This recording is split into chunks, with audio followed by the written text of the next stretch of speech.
This is the MeatEater podcast coming at you shirtless, severely bug-bitten, and in my case, underwearless. We hunt the MeatEater podcast. You can't predict anything. The MeatEater podcast is brought to you by First Light. Whether you're checking trail cams, hanging deer stands, or scouting for elk, First Light has performance apparel to support every hunter in every environment. Check it out at firstlight.com. FIRSTLITE.com. Okay, everybody, this episode is dedicated to Doug Dern. Oh, He's going to eat this up. this whole thing? Oh, dude, it's Doug Dern's dream.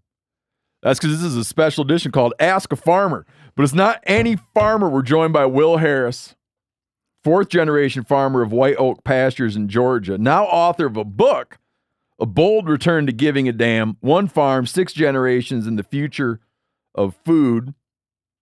Will Harris is the owner of White Oak Pastures, a holistically managed regenerative ranch and farm in Georgia's semi-tropical coastal plain. You guys raise how many different kinds of animals?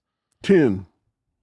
Lay them out for me real quick. Cows, hogs, sheep, goats, rabbits, and 5 poultry species: chickens, turkeys, geese, guineas, and ducks. And you run your farm like an ecosystem. It is an ecosystem. Yes. And you live recognizing that. And you were, we're going to get into great detail on this, but you guys' family's been on the farm since 1860. Yeah. I'm the... Was it 1860 or 66? 66. I'm the 4th generation. Never left, never sold. You guys just been there. We've been there. My daughters are the 5th, and they've got 5 little bitty children who are the 6th. So the 6th generation is on. But the 6th generation hadn't contributed yet.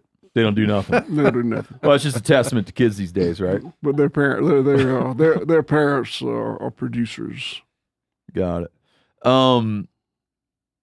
Our connection, we have the same agent, Mark Gerald. Yeah, he's great. Did Mark find you? He did. He contacted us. That's what happened to me 20-some years ago. And I told him that I couldn't write a book. I didn't know how to read a book. But he persisted and found somebody. That ain't gonna stop him. No, you don't stop him. He's in it to win it. Man, so when I met Mark, I thought I had it all figured out. I was living in Wyoming at the time, and I was already writing a book, and I got a call from my editor at Outside Magazine. She's like, "Hey, there's this agent looking for you." I was like, "Shit, I already got an agent." And he was persistent, man. And he got a hold of me, and he's basically like, "Here's how we're going to do this." Yeah. Same. He hadn't changed a bit. Yeah. And he's like, "This is," and I was like, "Oh yeah, maybe someday I will do that." He goes, No. We're going to do it right now. Strictly business. Like week 1, this will happen. Week 2, this will happen. Week 3, this will happen. And I was like, "Oh, this ain't no." I actually told. It's starting to be like work. Yeah. I actually told him, "No, thank you. I'm not interested." Really? And he talked to my daughter, and she was interested and had me become interested. Uh-huh. Mark went to my bachelor party. Did he? I had a week-long bachelor party. Yeah. I'm not as glamorous. I wasn't either. So we're going to get into all that. And it's going to be big time Ask the Farmer. I got some real farming questions for you. Yeah. About land management, animal welfare, why things were done the way they're done in the agricultural landscape for a long time, why the agricultural landscape changed so much in the mid-1900s, right? Have I got the answer for you? You know, why did ag change so much in the mid-1900s, and why are some farmers now beginning to look and think that maybe we had things more figured out in the old days than we do in the modern days, and some of the trade-offs? First, we got to talk about a couple quick things, and I'm going to ask you about just general wildlife. I'm a cows not condos kind of environmentalist. Yeah, me too. I'm not, you know what I mean? There's like Yeah, this whole yeah. faction of environmentalism that are anti-cow. Mm-hmm. I'm not among them. They're good. Good. Yeah, I'm much more pragmatic than that. I want to talk about wildlife Mm-hmm. on regenerative farms, clean farm practices, dirty farm practices. Right up my alley. Great. We're gonna get to all that. Yanni, you wanted your daughter got her first buck. My daughter got her first buck. Mm-hmm. Yeah, yours after you kind of gave her first opportunity away to your son. What do you mean? She got mad. Isn't that what happened? No, that's what she likes to think happened. Is not what happened. That's not what I happened? mean, it's kinda when how you you told the spelled it story, out, that's yeah. how I understood it. The buck was kind of getting away. Did I tell this story? Yeah, you about did. her and Yeah, Yeah. and as The the fossils? buck is kind of getting away, Yeah. and as opposed to being like, okay, we're just going to let him go over the ridge. We'll that get on already him. we already did that once. We're going to get on him again. That already happened once. Okay, but you could do it How again. many times you go bump a buck over a ridge and go find it again? Listen, I don't know, but instead you said, Jimmy, shoot him, and you shoot him hadn't even come out of your lips, and the gun went off, and what she thought was her buck was now Jimmy's buck. Yeah, but he's kind of a wild Bill, though. You know, like if you say get him, he's gonna get him. Yeah, I understand.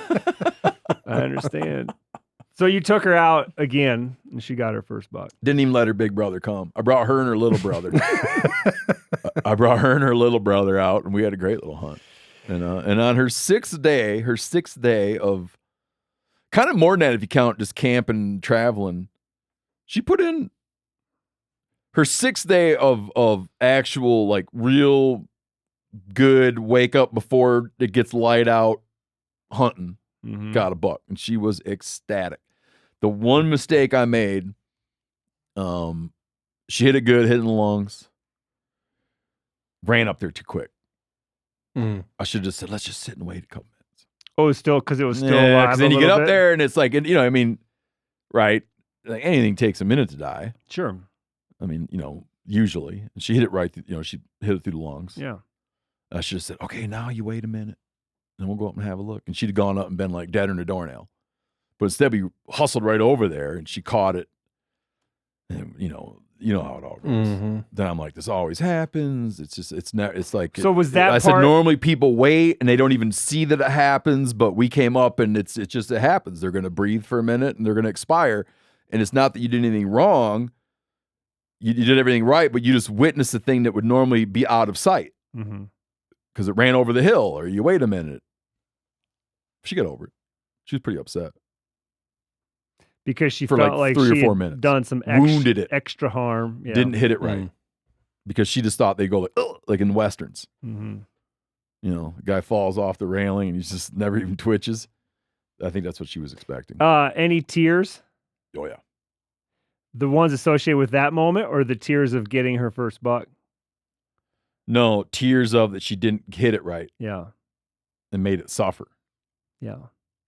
But then Because Ina started crying a little bit, and I was like, "Oh no, what happened? What's going on?" And she's just like, "I can't believe I did it," you know, like pure joy, you know, but tears of joy. So no, yeah. I was texting with Corinne earlier about it, and she said, "Well, did any mixed emotions?" I said, "None whatsoever, just 100% like cool as a cucumber, happy," and walked right up to it and was like, "Great, let's take some pictures." Pet it, check it out. no You problem. know what a couple takeaways. This is fresh in my mind because it was not even 24 hours ago. Is how when kids are around these dead animals, they've seen a lot of them alive. They've seen our kids, a lot of them have seen a lot of them dead. But they go up to them and they are just touching and feeling and checking from one end to the other. Mhm. You know, nose to tail, just like so. And I don't know why, but as adults, maybe it's because, you've already done it Seen them so 1,000 much. times. And so you kind of skip that part. But I didn't have to tell her to like, oh, take a minute and enjoy the moment. Like it was just naturally, she was just doing it, Look at the hide, look at the color, look how it's 10 different colors. But when you stand away from it, it blends into one. And, just all these observations. And, my daughter, when she gets going, there's a lot of words coming out of there. Maybe she's a future scientist. Yeah. Artist? We'll see Yeah. at some point. My But, kids are always real eager to see what's in the stomach. Oh, And no amount of checking is going to ever convince them that it's the same Greens. older. Totally. It's gonna look like someone pulped a bunch of cilantro. She It's pesto. pretty much gutted it herself. I busted open the sternum for her so that it'd be easier for her to see what she was doing, right? Because at first I said, yeah, just reach in there, grab the trachea, cut it off with your other hand, and yank it all out. And she's like looking in there, and you can't see anything. It's going to be all done by hand. So then I said, all right, let me cut it open, then you can see what you got going. But yeah, she does the whole thing, and she's like, all right, let's get the heart and the liver. So she got that. I pointed her in the right direction there. And it's all said and done. Buck splayed out, letting him drain. I'm getting ready to go get the truck. And she's like, can I cut the stomach open now? Like, It's like they expect to find like a little person in there or something. Yeah, I don't know what it is, but it's great to see that curiosity. No. Man, I had so many observations hunting my daughter, but the main one is a lot of stuff gets away. Oh yeah. That wouldn't have got away normally. No. I'm like, well, there goes that opportunity. Due to what? Due to what? All the things. Oh, just you name it. You name it. It's just a lot. It's a There's lot a lot to get going someone on. lined up. It's just it's like it's over there, and you got to remember this, and then we did a thing too, dry firing on it. On the animal. Just we dry firing everything. Yeah, no, that's a great thing. Even to we do. saw some, something with doe too far away, we just dry fire on it, just to, Yeah. Well, it's anything that you do that's, I don't know, a skill like that. In the beginning, it seems like it's so complicated. There's so many moving parts. There's so, where you and I just will naturally just shift our whole body as you shift behind the gun. But for them, it's just not natural, right? It's that, and it's just refining the animal in the scope. And I mean, she's an hour into the hunt. She's like, I think you would have already shot one. I'm like, yeah, maybe.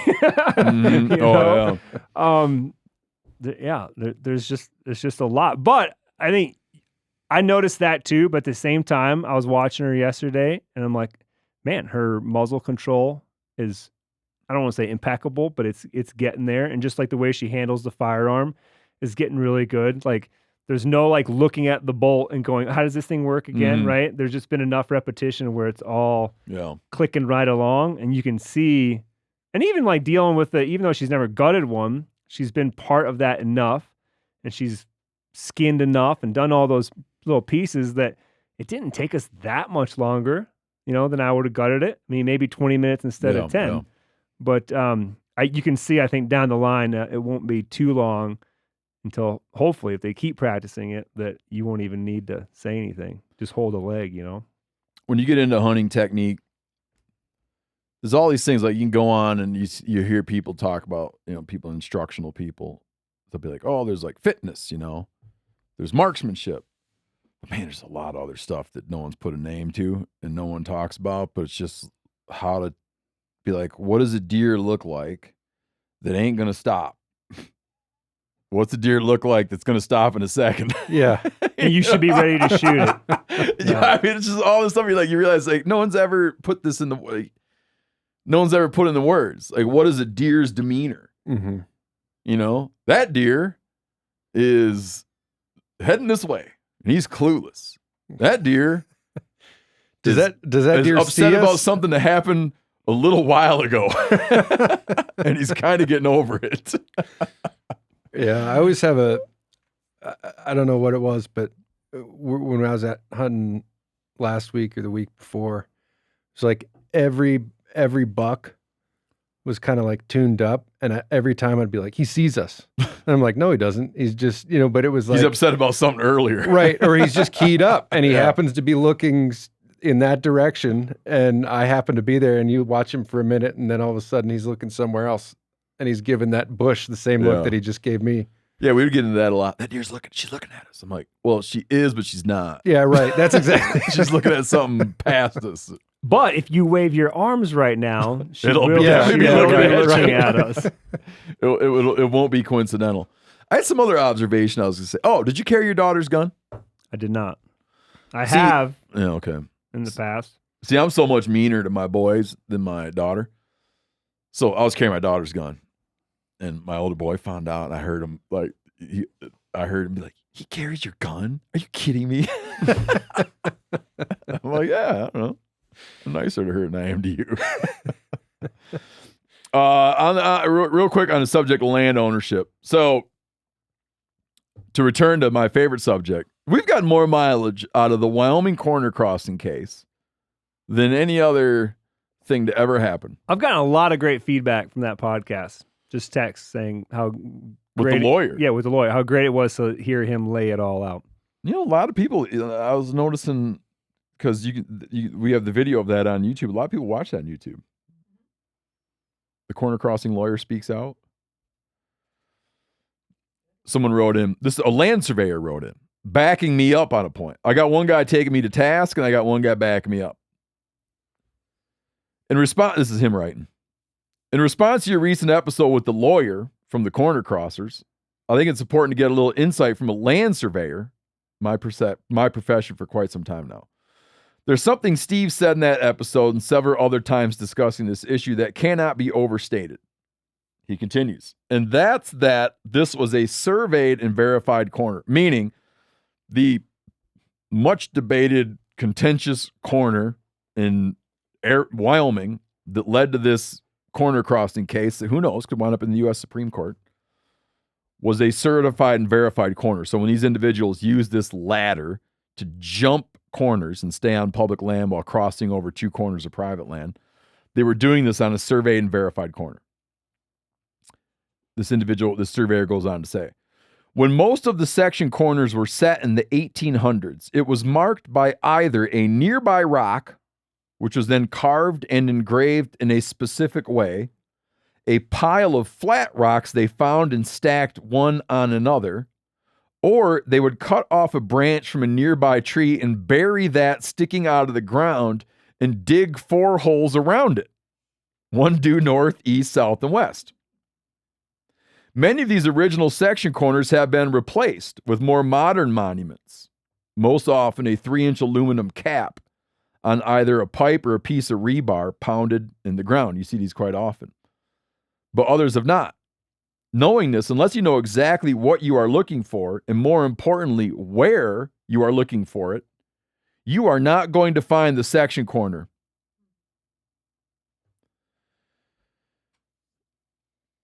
In his career, he's dealt with the buried branches sticking out of the ground and has noted they last about a year or two. You think. Also, on Cal's comment of the surveyor's thinking when setting a corner, a surveyor saying to himself, there's no way anyone is going to use this. He says that does happen. And I found record of at least one instance where the surveyor quite literally said, about here. Surveying sections is supposed to be a perfect grid with lines running true north, south, and east, west, with intersections every 5,280 feet, but that is never, ever the case. Finally, on the comment, he says, I can't remember who said it, of OnX not being 100% accurate to take you to the section corner. I personally have witnessed OnX being 40 feet off their section corners. But what he goes on to clarify, and I'm gonna paraphrase him. This isn't even an OnX issue. Your phone isn't your phone isn't that accurate. Your smartphone isn't really accurate, much better than a 16-foot radius. So for you to be jumping corners based off of your phone, or to be trusting fences, there's how accurate is the information and how accurate is the phone.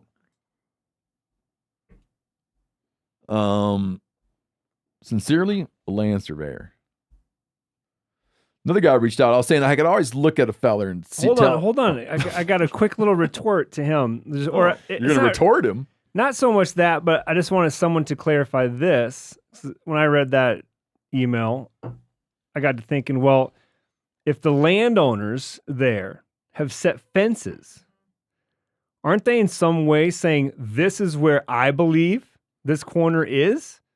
And sort of setting a precedent of where this corner is and has been? They're not? No, I saw a fence the other day that was wildly off, because for him to make it on, his borderline, like in this case, it was to the advantage. It was Of to public? the advantage of to the advantage of, was it? No, sorry. We were where BLM came up against the ranch. Yeah. And it was a bunch of Badlands. And he owned a bunch of the Badlands, but just ran it Sure. along the bench. Yeah. And there was corners in there, and it was like, and you went up to a thing, and it was just a matter of convenience where you run fences.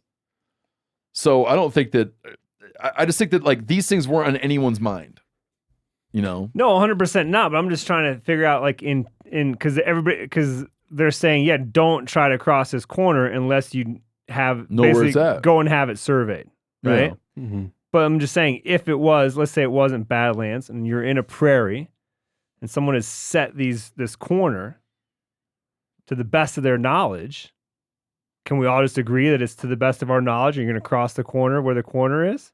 In looking at what these fellers are going through into Wyoming, I would not make any assumptions about anything. But I think what Yanni is saying is that, like, if whether that placement of the fence is in actuality the right corner or not, the point is that that landowner, whether it's to the benefit of the public or to the benefit of himself, put something there that is like the physical signifier to anyone who might be thinking to cross, that's right. So it's like the intention behind it, right? You're not. No, I understand, but if you're going to go into a court, in this case going to Wyoming, and there's a guy saying that he's taking you to civil court over $7 million, I'd like to think that I was on a surveyed corner and not have an added wrinkle. Buddy, that fence And you can isn't just, even on my corner. you But can isn't just that up to build the landowner to Yeah, I mean, I think properly? Well, there's two landowners. I mean, the fence Right, thing is mhm. like completely arbitrary. Like you could just build, if you owned a ranch, you have every right to build a section of fence wherever you want on it, right? yeah, this corner wasn't. This corner's not even fenced that we're talking about. Yeah, and so it's not like you can't just assume that because a fence exists, that's where the private landowner believes the boundary is. Like that's a pretty big leap of. Maybe it's his neighbor's fence. Yeah, Might not even be his fence. or- might be the government's or fence. the previous owner built the fence, and the previous owner didn't know. Well, it'll just be saying- interesting to see who they sort of eventually they're going to have to say, hey, it's someone's responsibility Yeah. to get these things surveyed. I can see all kinds of implications. One of the implications I can see down the road is if this goes and it gets like just settled in some outright way. Like I'm not doing any corner crossing because I'm too. It feels too up in the air. Until it's farther settled. No, I'm saying if it ever got settled, if it was just settled and the courts decided and it was litigated and the law of the land was laid out that corner crossing is legal, I would think that like I would be raising money.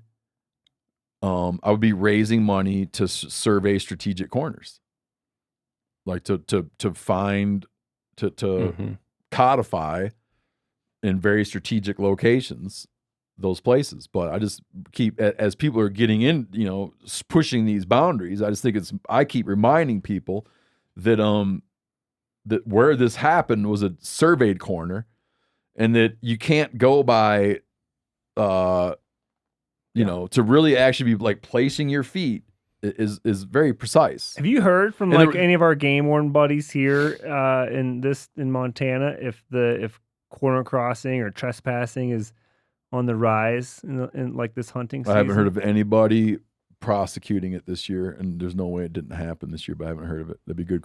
That'd be a good question. I want to move on though. You fine, Randall? You look like you had a Yeah. big No, finger there in was that. there was a case up by Townsend. A corner crossing case. Yeah, there's some other, like some claims were made that the individual had trespassed. It's kind of, I think it was still, the details were fuzzy for a little bit while the legal system sorted things out. I think the charges were dropped, but that was like in the headlines. It was sort of a corner crossing related dispute, but I don't really know enough about it to get into the details. Now, I know in this state there's an organization gearing up to fight corner crossing, Mm-hmm. and they're getting ready to spend money. on a public campaign to turn people off to the idea that you'd be able to corner cross. I have posited, is that the right use of that word? Mhm. Yeah. That I can look at a felon and tell if he snores. Now, with 90% accuracy. Do you think Let's Will try snores? it. Let's try it right here with Will. I'm not going to do that. What? Well, I found out recently that I was at an ear, nose, and throat doctor, and they measure your neck. And they're measuring my neck like you're at a tailor. Uh-huh. And I said, what are you measuring my neck for? And they're like, it has to do with sleep apnea issues. I'm like, what do you mean? They said a 16-inch neck.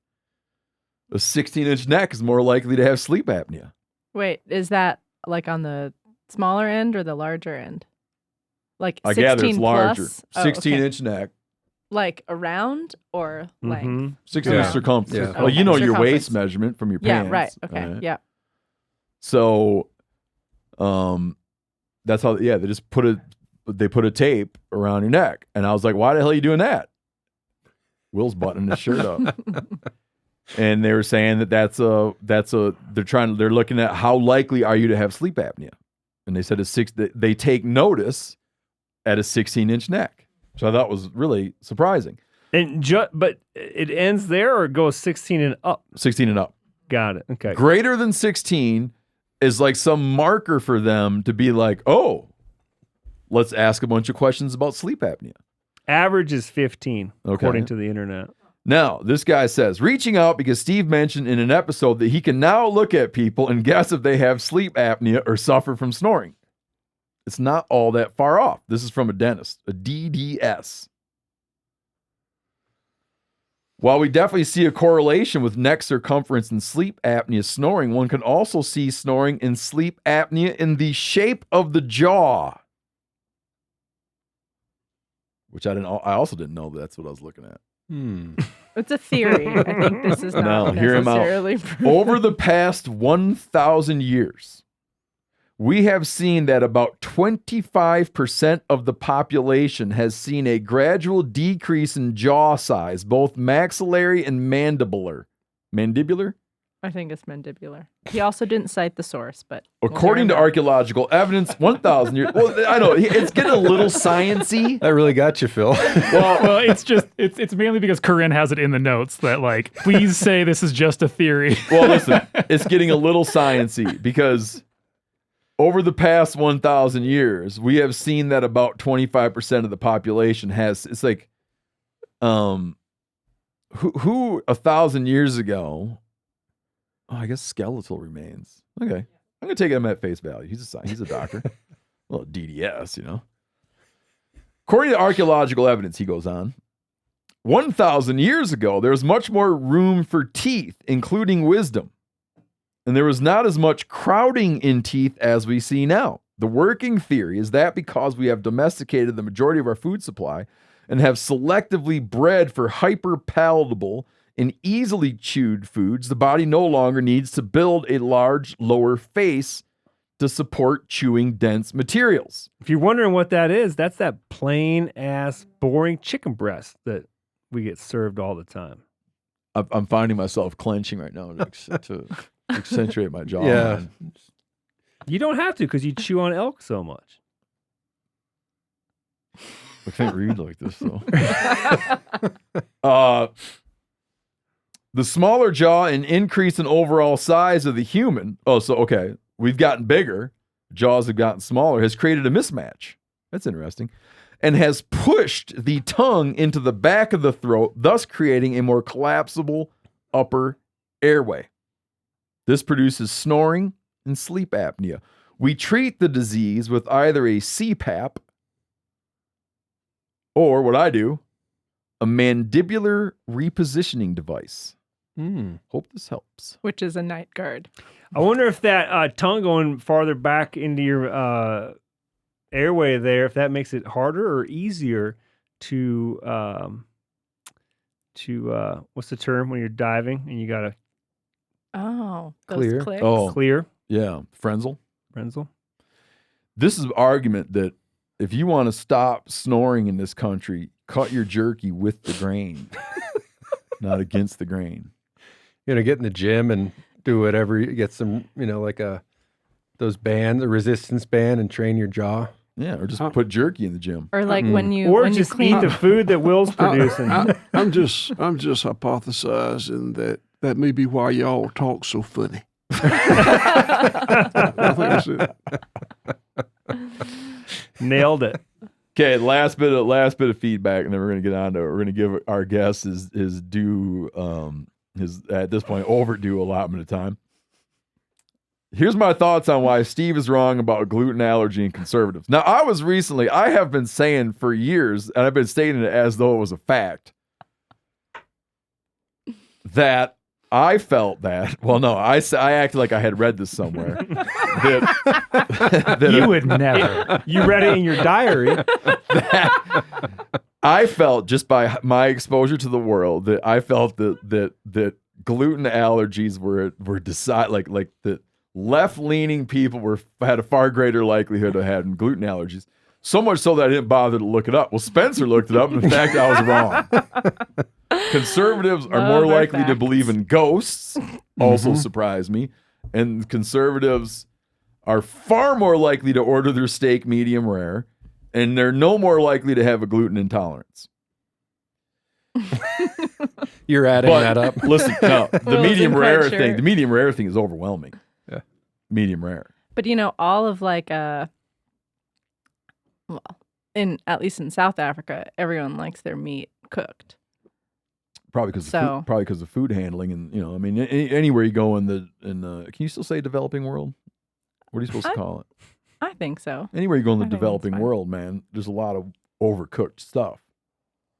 Yeah, for a reason. Yeah, I mean, I Where don't know do why, liberals but fall on the meat temperature scale?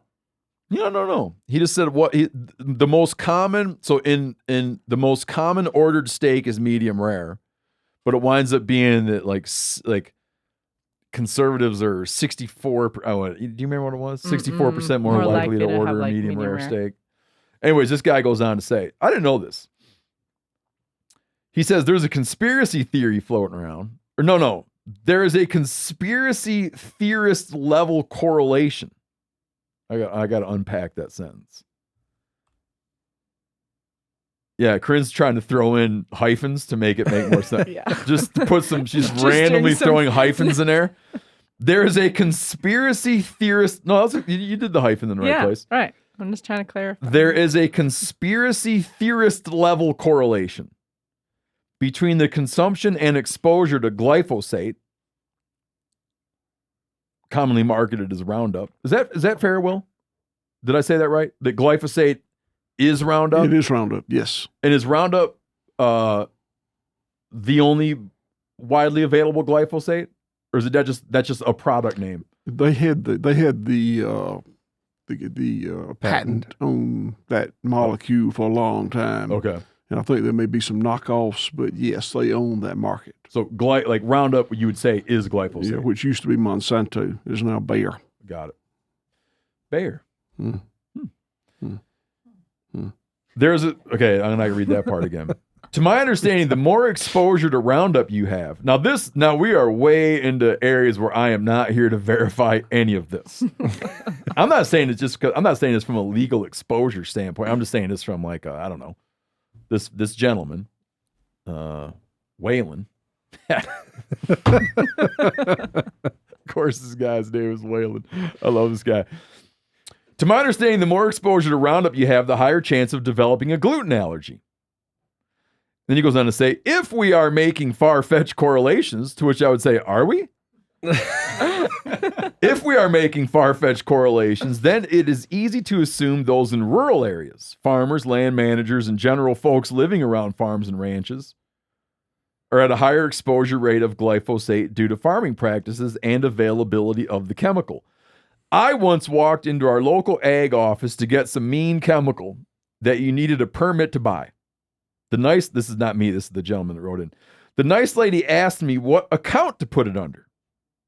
And after listing 4 different farmers, we found one that had a permit. After I paid, I called my buddy whose account it was on to tell him what I did, and his response was, I got a barrel of it. You should have come and gotten what you needed from me. To wrap up the correlation, if we believe if we, like bringing me into this, if we believe that Roundup causes gluten intolerance, and by which he means if he believes Roundup is widely available for rural folks, most rural folks are conservatives, then it's easy to see more conservatives would have a gluten allergy. My source on my Oh, theory, here we go. Finally. his mother-in-law, of course. Oh, one person. One subject. My source on my theory. My mother-in-law spent 20 years living in a bottom surrounded by crop farms. Now this is the best detail of this whole letter. This is incredible. What a segue. They What a would need to segue. tarp their garden when the surrounding farmers were spraying crops because wind drift would kill the garden. He goes on to say she has a gluten allergy. What else could have caused that? And she goes on to say that in terms of her political leanings, she has 3 flags: a DU flag, Old Glory, and a Trump 2020. Case closed. He should just have sent that. Instead of sending it to us, he should have sent that to the journal Science. Yeah, I think so. Or the USDA, maybe. He could have gotten that. He should have sent that to a peer-reviewed. So again, somebody should call attention to the fact that golf courses, municipalities, parks, tremendous amount of Roundup is used in the non-ag sector. Incredible. There are labels for it. Mm-hmm. They're not ag labels. So, yeah, I'm sure more of it's used in the fields, but a lot of it's used in municipal situations. Since we're on that subject, let's talk about. I want to ask you some questions about herbicides. Just on the thing of Roundup, I had once had a guy tell me, and you might be able to tell me how true this is, that when Roundup became available, its promise was that it was less toxic than coffee. Absolutely. And that someone told me that people would take a sip. I've seen the Monsanto rep take a sip. Yes. What? Okay, so that's true. In the early 70s, yes. Yeah. I heard that was true, and that was the thing is like, if it was dangerous, then would I do this? Oh, no. Well, but nobody really worried about it being dangerous in that era, but they would do it just to show how safe and benign it was. Huh. Yeah, I remember it. And you probably used it in your career quite a bit, huh? Oh, yes, a lot. And we've not without gloves or masks or goggles or any of the covering.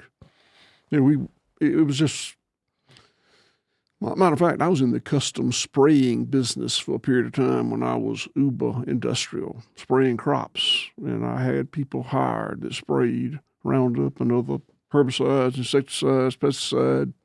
You know what side means, right? Infanticide, fratricide, Pesticide, homicide, kill. Yeah. You know where we ought to start besides Roundup is I think we should start with the history of your farm. That'd probably be a smarter place to start because you made a very deliberate, you brought your family farm through a very deliberate transition. Can you lay out the trajectory of your family farm over time? Sure. And how it naturally evolved and then how it evolved somewhat forcefully under your tenure? So my great-grandfather came to that farm in Early County, Georgia in 1866 and farmed it, followed by his son, my grandfather, who farmed it. And they would have farmed, we don't know too much about the way they farmed other than just anecdotal, what people did in those eras. But it would have been multi-species with a lot of, certainly without dependence upon chemistry. Mm-hmm. My dad took over the farm. He was born in 1920. He took over the farm in 1945 after the World War II. And that was when farming really changed. My dad was part of the leadership in our part of the country that industrialized, commoditized, centralized agriculture. It was very successful with it. and went from a monoculture of a lot of different species of plants and animals to a monoculture today of only cattle, a polycultural monoculture. Your farm went poly to mono. Poly to mono. Yeah. My great-grandfather and grandfather would have had a lot of species. Mm-hmm. So my dad ran the farm all his career. I was born in 1954, went to the University of Georgia in 1972, majored in animal science. My dad industrialized the farm. I came home and further industrialized the farm and ran it that way for 20 years. And it was financially comfortable. In the mid-90s, for a number of reasons, I started to rethink things pretty quickly and did. And for the last 25 years, I've been running it in a manner that, without intentionally copying them, but a manner that resembles what my great-grandfather and grandfather did a hell of a lot more than it resembles what my dad and I did. Mm-hmm. What was the trigger? Like what were the things you were seeing on your family property that prompted you to rethink your approach to agriculture? And then also you might as well define your approach to agriculture. I mean, we can say stuff like regenerative agriculture, and to be honest with you, I hear that all the time. It took me a long time to figure out like kind of what it meant. Yeah. And I've even heard you, I was reviewing some of the talks you've given, and I've heard you say that you anticipate that term being hijacked. Yeah. So that it'll become like other agricultural catchphrases that have a sort of, that their meaning becomes diminished as it gets appropriated. Yeah. Today we call it regenerative. Mm-hmm. That has not been co-opted much yet. And to me, that means emulation of nature. Okay. The natural cycles. The industrial agriculture that I used to use, running a monoculture of only cattle, breaks those cycles. I ran the farm as a monocultural cattle industry for 20-something years and was financially comfortable. I got dissatisfied with it when I came to see the damage I was doing. The admission is that while I was a very industrial cattleman, I always opted on the high side. If the label rate said 2 cc's per 100, I probably gave them 3 cc's per 100 pounds of body weight. Okay. If it said a pint to the acre, I probably put a quart to the acre. And I guess You mean like if one's good, two's better? one's good, two's better, and three's really good. And it worked for me, but because I was so heavy-handed, I came to see the unintended consequences. And it kind of strangely, it manifested itself on the animal welfare side. Mm-hmm. In 1995, I was loading a truckload of cattle to ship to the West for feeding. We did that a lot. These would have been 500-pound calves, so there would have been about 100 of them on the truck. So they were going to be on that truck going to Nebraska for 30 hours. I was going to guess Nebraska. That's where these were going. Although that's not the only state we fed in, that's where these were going. That was about as far as we went. It took 30 hours to get to Nebraska. You're basically moving them to the corn. Exactly. Yeah. It's cheaper to move the cows to the corn than the corn to the cows. Yeah. Oh. So they would have been on there for 30 hours with the ones on top urinating and defecating on the ones on the bottom without food or water or rest. And I had done it dozens of times. But all of a sudden that morning, it just didn't feel good. So it made me start thinking about all the things I was doing that were financially working for me, but needed rethinking. Mm-hmm. And the animal welfare, that was an animal welfare issue, quickly led me to the environmental side. I mean, it was just like, if this is wrong, this is wrong. So I fairly abruptly ceased using chemical fertilizers, pesticides on my farm. dewormers, antibiotics, ionophores on the cows. I only had cattle at the time. And tried to make a living like that. And it was not nearly as financially rewarding, but it felt a lot better. And it started me on this journey that I've been on for 25 years. And it's really been good for us in many ways. We probably have not made as much money, probably left some money on the table that we could have made if we'd operated more industrially and within the system. But the land is way better off. The livestock is way better off. I think we've got a more, it may not be a more profitable business, but I think it's more resilient.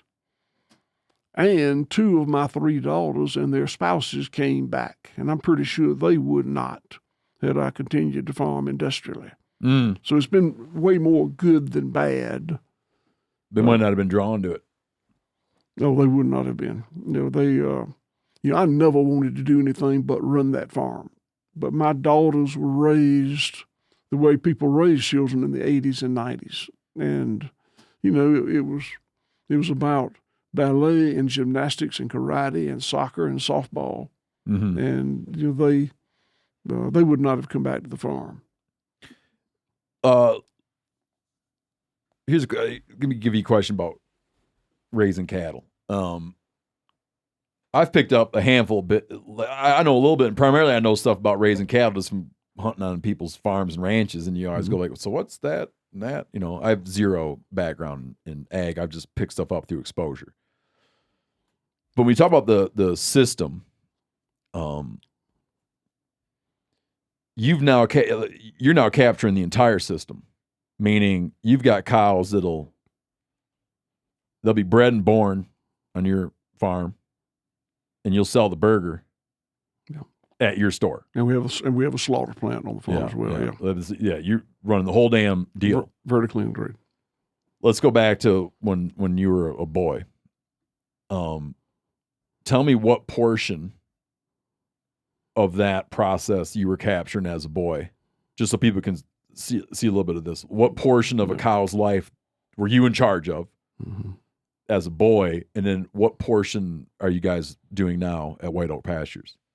My dad and later me had mama cows only. That's the only crop we produced was cattle. We had mama cows. We bred them initially naturally, later on through artificial insemination. We gave birth to the calves, and we weaned them at about 6 months of age and shipped them to the feedlot area like we just discussed. And then now, talk about the transformation you've had, just in terms of cattle. Okay, just in terms of cattle, we've gone from being a little snippet in the huge beef production system to being a tiny, tiny little beef production system. We own the mama cows. We have the calves. We finish the calves on grass only, grass, hay, before no corn. And then we slaughter them, and then we sell them. We sell them some wholesale to grocers, some through our little store. We got a little restaurant, and then increase. Oh, so you're selling cooked product too? It's small. Yeah, well, it's 3 meals a day, 7 days a week, but it don't feed that many people. Yeah, but it's possible for a person to go and eat a burger. It's probable. We got to eat a burger that was produced right there. Yeah, we got 170 employees, and it's 12 miles to the nearest place to eat, and it's a fast food place. So I put in the food service to feed my employees, but we've expanded it. It's not big, but we do cook 21 meals a week, and it's good.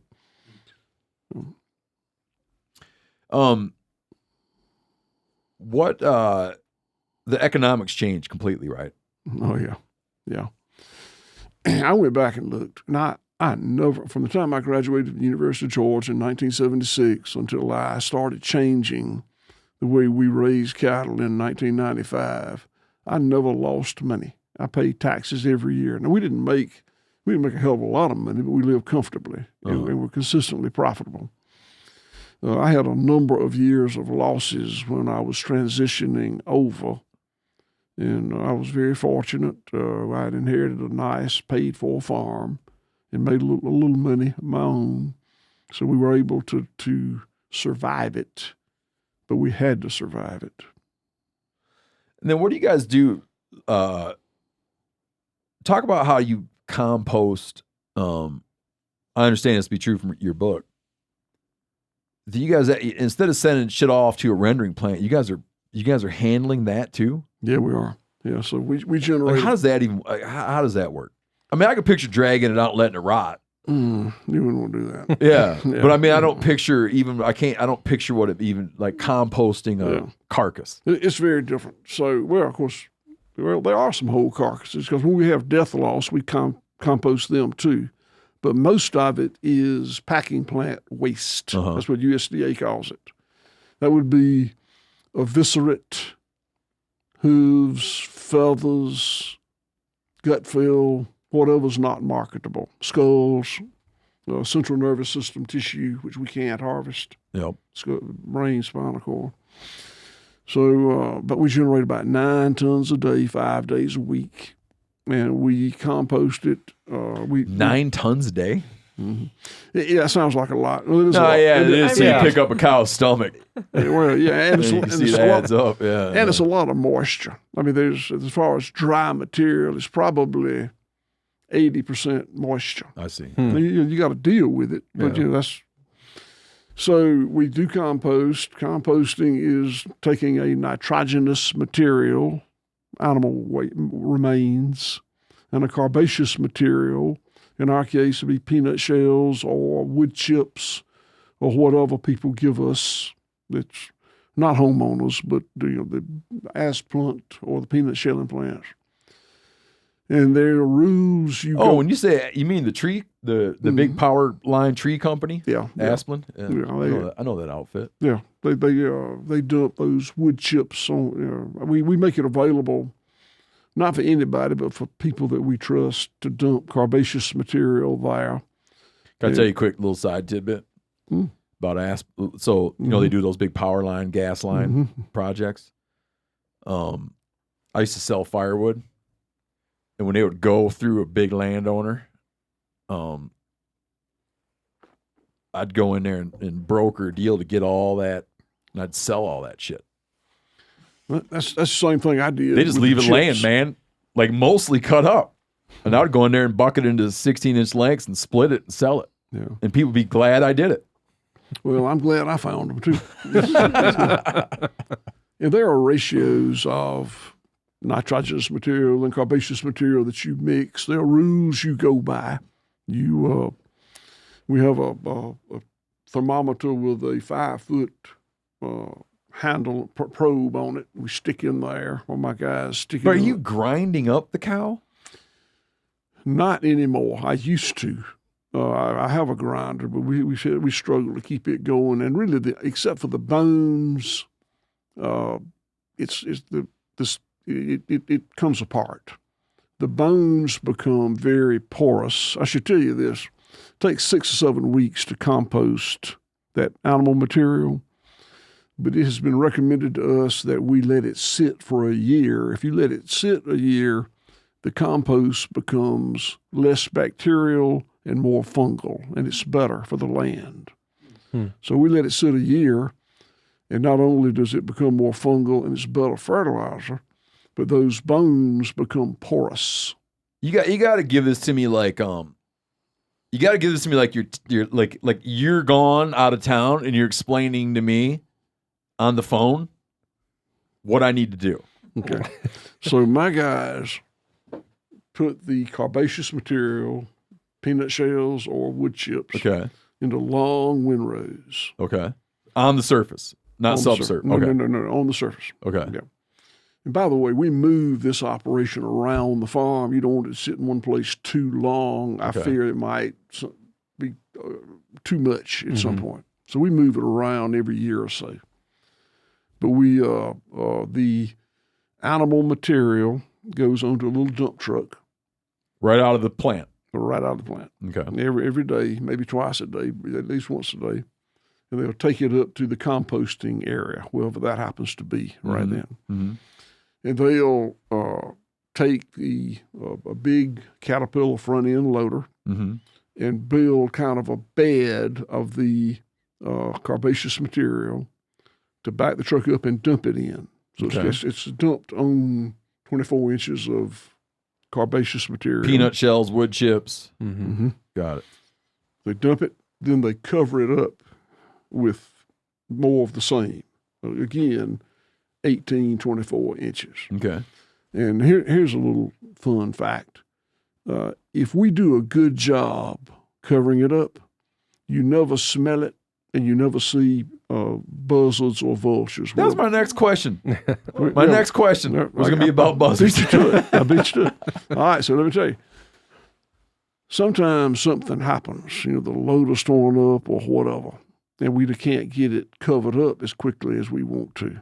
When that happens, you can see those vultures, either red-headed or black-headed, just stacking up there. So it's important we keep it covered, which we do.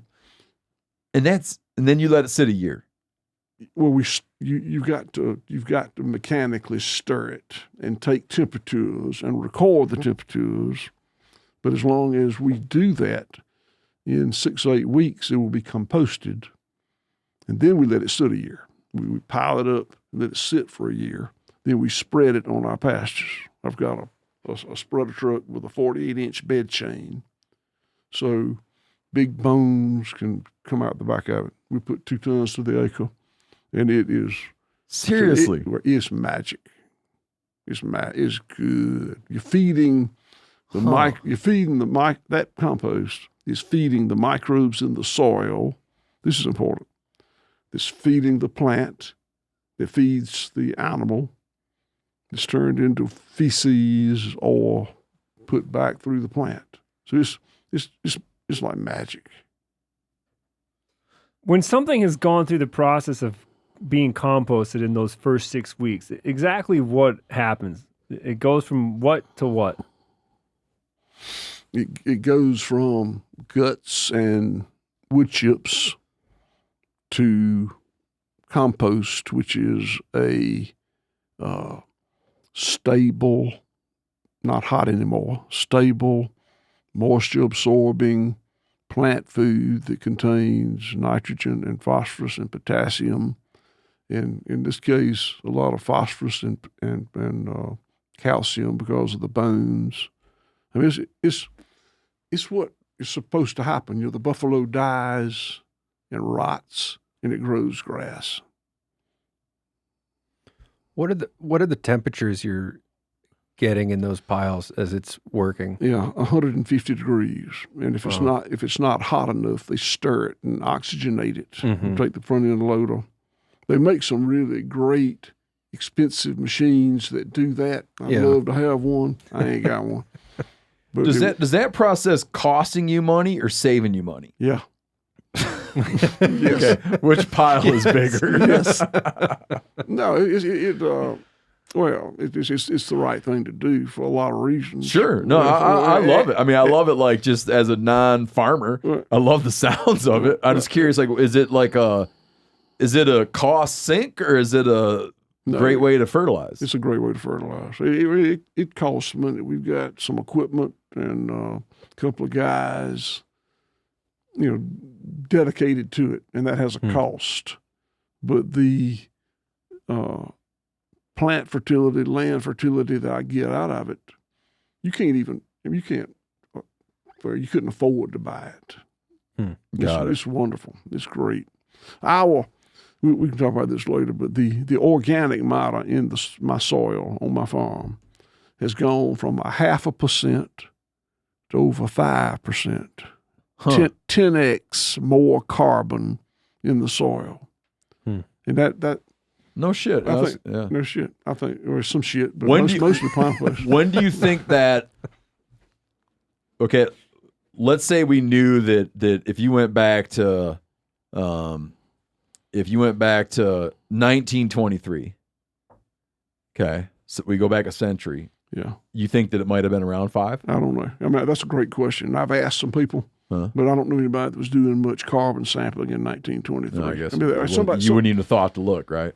Somebody somewhere probably knows, but the practices that my dad and I did, the tillage and use of nitrogen fertilizer, maybe pesticides, I don't know if that affects it much, but certainly tillage and use of nitrogen fertilizer burns up carbon in the soil.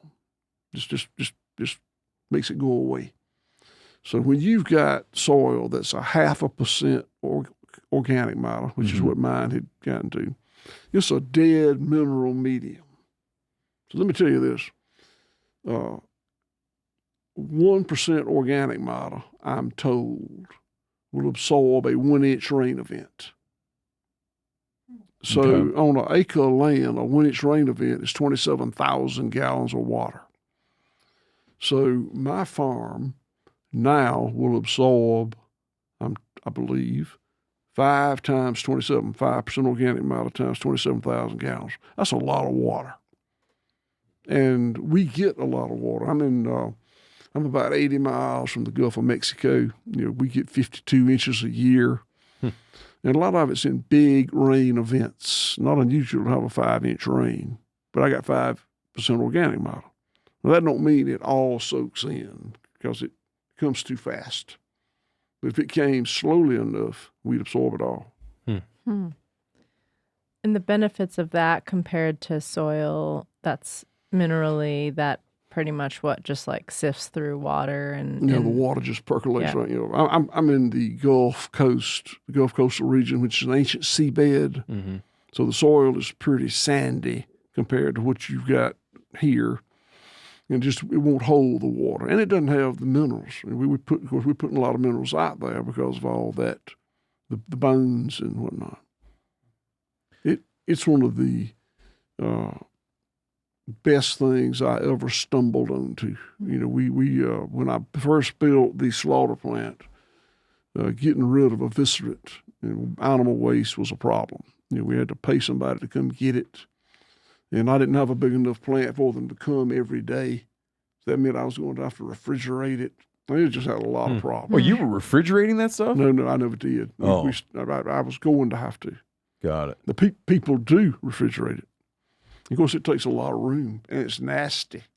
It's a lot of, it's not, the actual blood is not in it. We drain the blood separately, which we also use as fertilizer, but it's different. But there's a lot of manure, a lot of fresh flesh, and a lot of, there's just still blood in the carcass. Walk me through moving just from beef production into producing poultry and other red meats.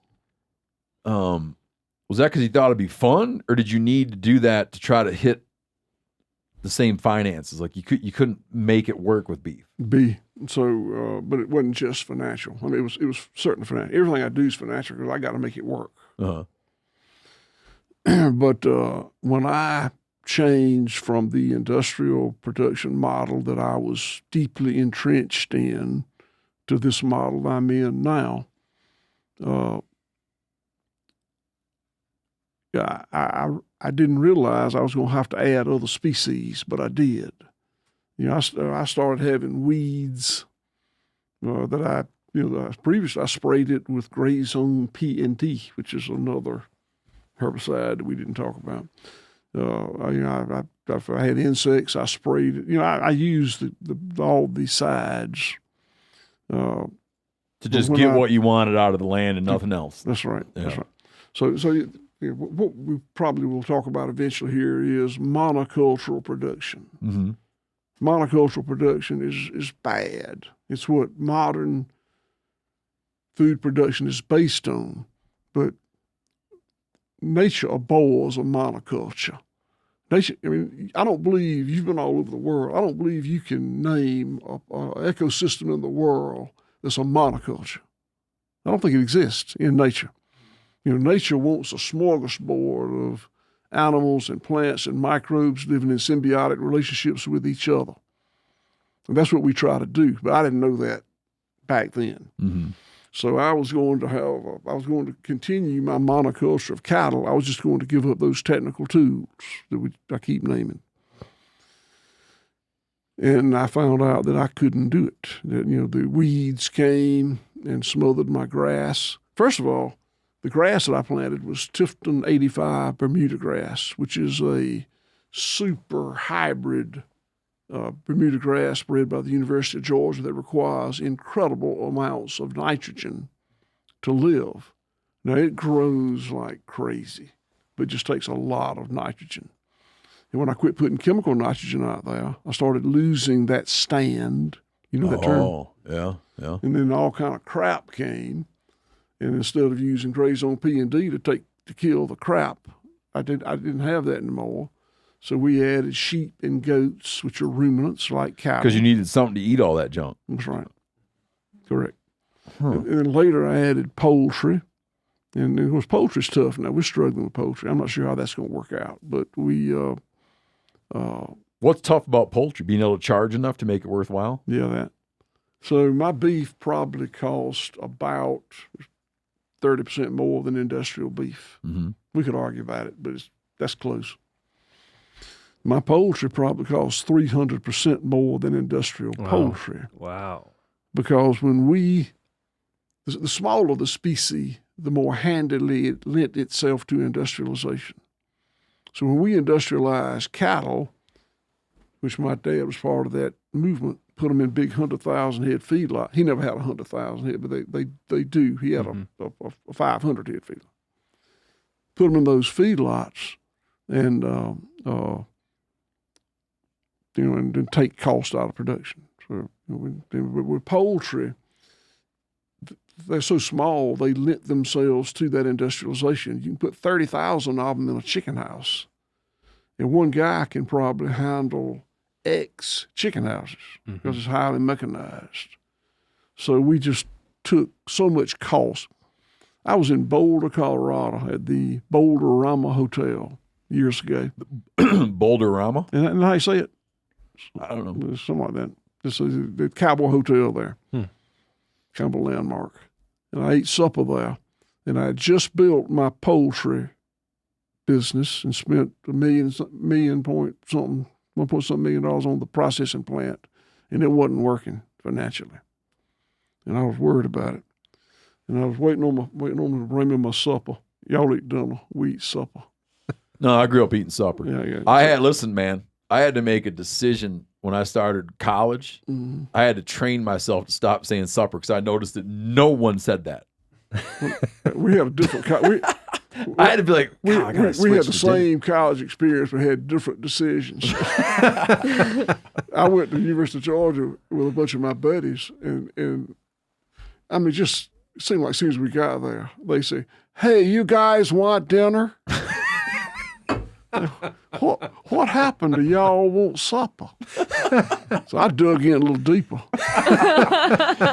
No, yeah, it's so funny. I don't know, man. I grew up in a weird little supper corner of Yanni, did you guys say dinner or supper? We did not say dinner. We said vaccarinhas. Oh, yeah. But I mean, all over the Midwest, there's supper clubs. Supper clubs. That's what I was thinking. So it can't be that. We eat dinner. We eat dinner at noon every day, and we. So we definitely didn't do that. We had breakfast, lunch, and then you'd have supper. What's supper time? Breakfast, dinner, supper. So and we still do. So what was the first? Have you ever had lunch? I didn't like it. That's some bitch. No, but I'm on like he eats 2 dinners a day. At what point in your life did you realize that there's this other thing called lunch, which is the same thing as dinner for you? I mean, I could read and write. I knew what he was talking about.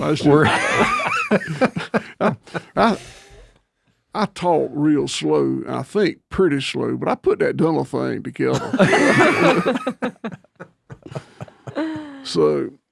Anyway, I lost my train of thought. You had just spent 1 point something million on a poultry place, and you had ordered up some poultry in a restaurant. Or no, you had ordered your dinner. You're waiting on your supper. Waiting on supper. Waiting on the supper. In the Boulder-Rama. They had menus framed from like 1923 or something. I got a picture somewhere in my phone, and it said beef dinner probably.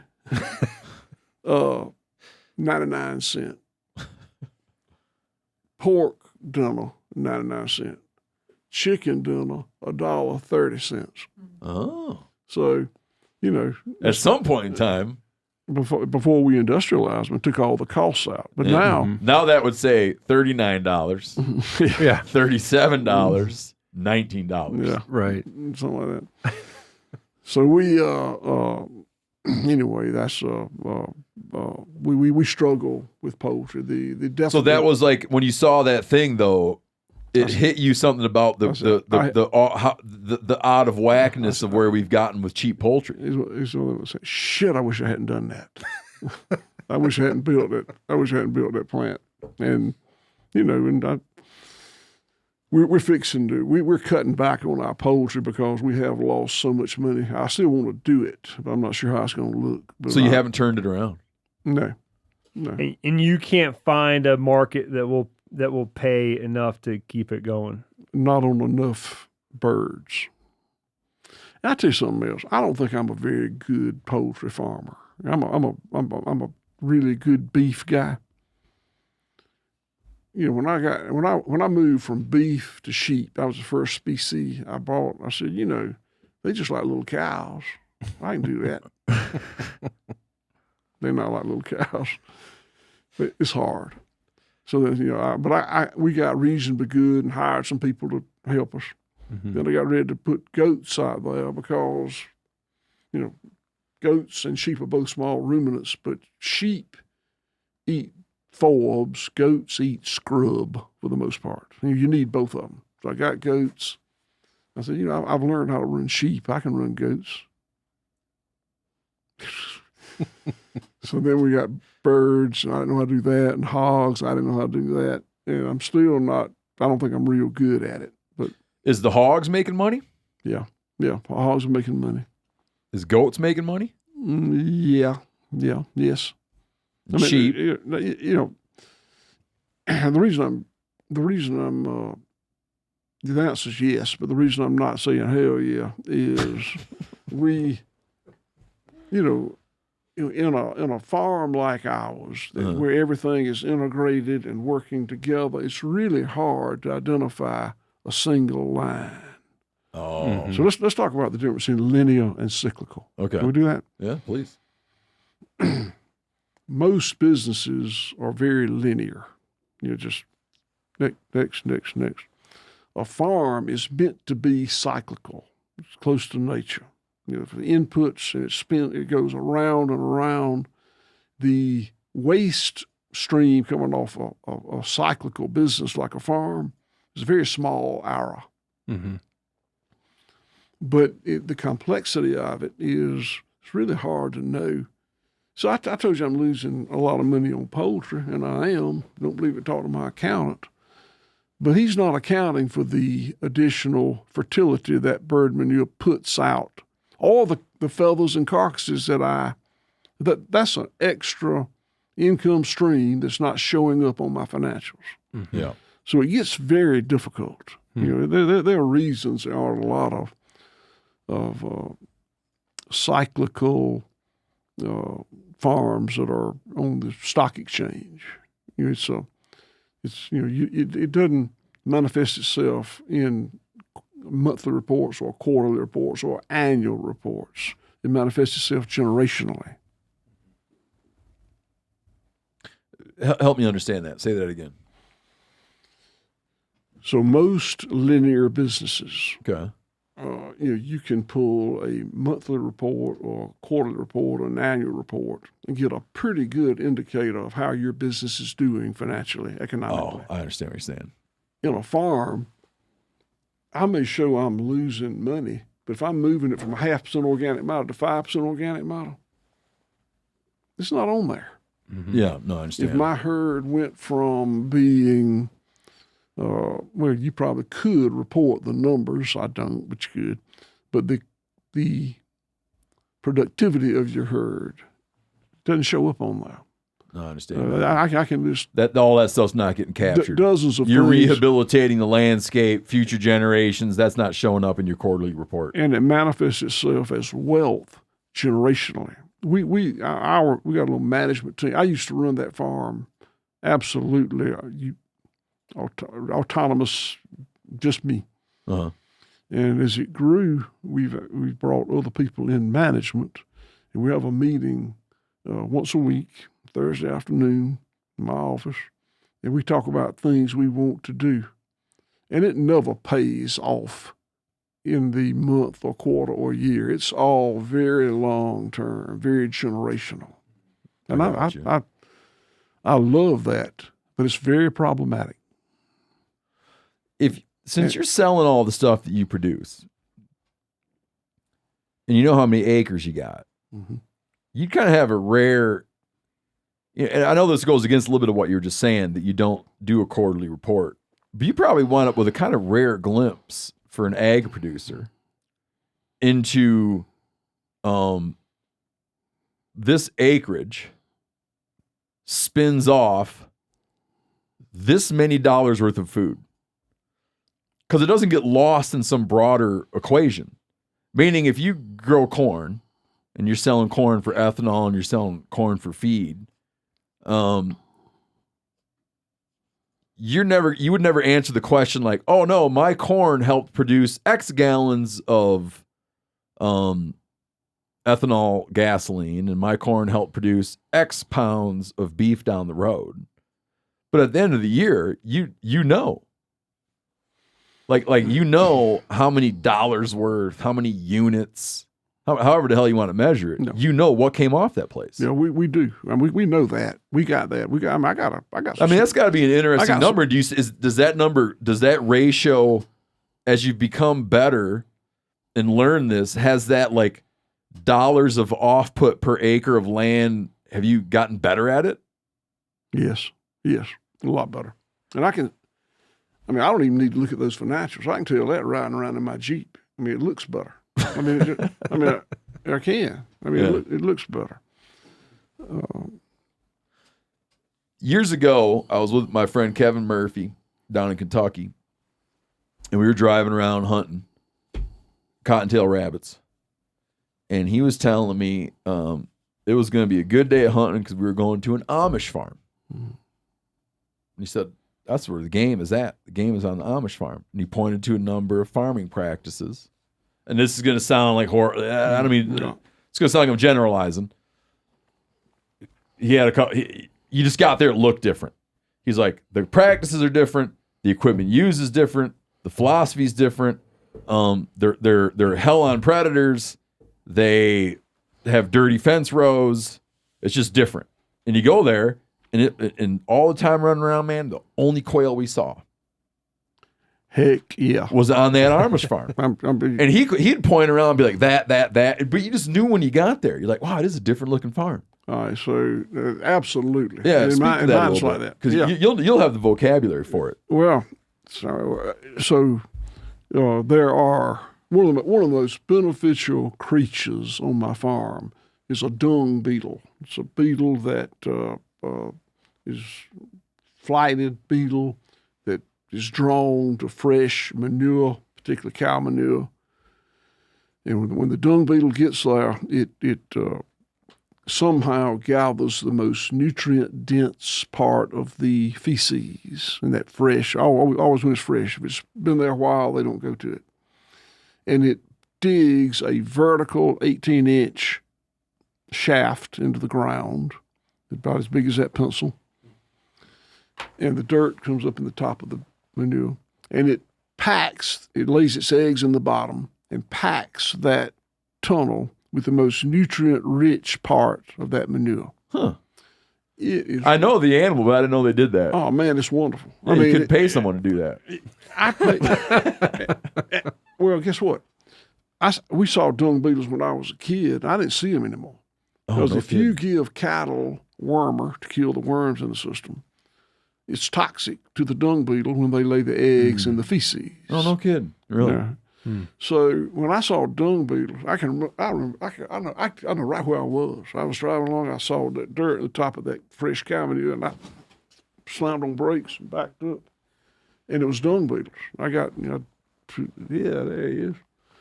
And now I got a lot of them, and it. Hey, Will, stay close to your mic. It keeps the Oh, fertility. stay close to your microphone, because Phil's going to Sorry get mad about at you. Oh, you're right. Sorry about that. It keeps the nutrients from stratifying. Just being on the top where the manure goes. Yeah, the water can go down in those holes. It's just, and the horn flies and face flies, which are a horrible blood-sucking insect for cattle, raise in that fresh cattle manure. That's where they lay their eggs too. When those dung beetles aerate it, you don't get the horn flies and face flies production. So it's like a gift from God in terms of insect control, fertility, land management. We killed them and spent money to buy cattle wormer to kill them. And the list goes on and on and on. Like there's dozens of technology products that I spent money for that did more harm than good. That's the way, I really think that's the way that works in agriculture. I'm not speaking about other areas. I had the first drone of anybody I know, and we're on about our either third or fourth one. I'm not opposed to technology. That's a good cell phone I threw down there because it kept beeping. I love technology, but technology in a complex system does not work well. In a complicated system, it works great. So we have to very judiciously decide. When you moved away from dewormer, did you move away from? So you don't do any kind of hormones on your? We don't. And that was the implant hormone, right? Yeah, mostly. There are a number of them, but the most common one goes in the skin behind the ear, and it slowly releases over used to be 100 days. I hadn't used it for a long time. I don't know what you got now. Dude, I got more and more friends doing that, man. You don't do that, do you? Would you do it? I did do it for years. No, you. They do it in their butt. Oh, no, man. You guys know about this? No. Yeah, a lot of guys, man. I can guess Wait. who you've been hanging out with. Hormones for like muscle growth? Listen, I don't want to tell you. I'll tell you who later. He's really on the fence about it because he's got friends. What does his testicles look like? I don't know. I do. He's got friends, and there's a lot of guys that are getting a little capsule. You cut the skin on your butt, and you put this little capsule in there, and then you're like you're whatever. You're more of a Superman. This I hope this doesn't take too long. I'll try to make this short. But you wouldn't do that. I went to the university. No, but I'll tell you this: when I was at the University of Georgia in the 70s, steroids were just a rumor, and I heard about them, and I told my guy that I thought Mike could get me some steroids, get me some of that for you. Yeah. And he didn't, but I happened to have reproductive physiology that quarter. It was a quarter system back then. And one of the things we did is we had 100 male chicks, little yellow chicks. You have to have them sexed. Somebody knows what they're doing. These were males. And we divided them up into 10 little pens. It was not good animal welfare. And every day for that quarter, somebody had to inject all 100. You signed up. I'll take these days and you take those days. And we didn't know what we were giving them. All of them got the same dosage of whatever was on that bottle on top of their pen. And at the end of the quarter, we killed them and dissected them and weighed their testicles.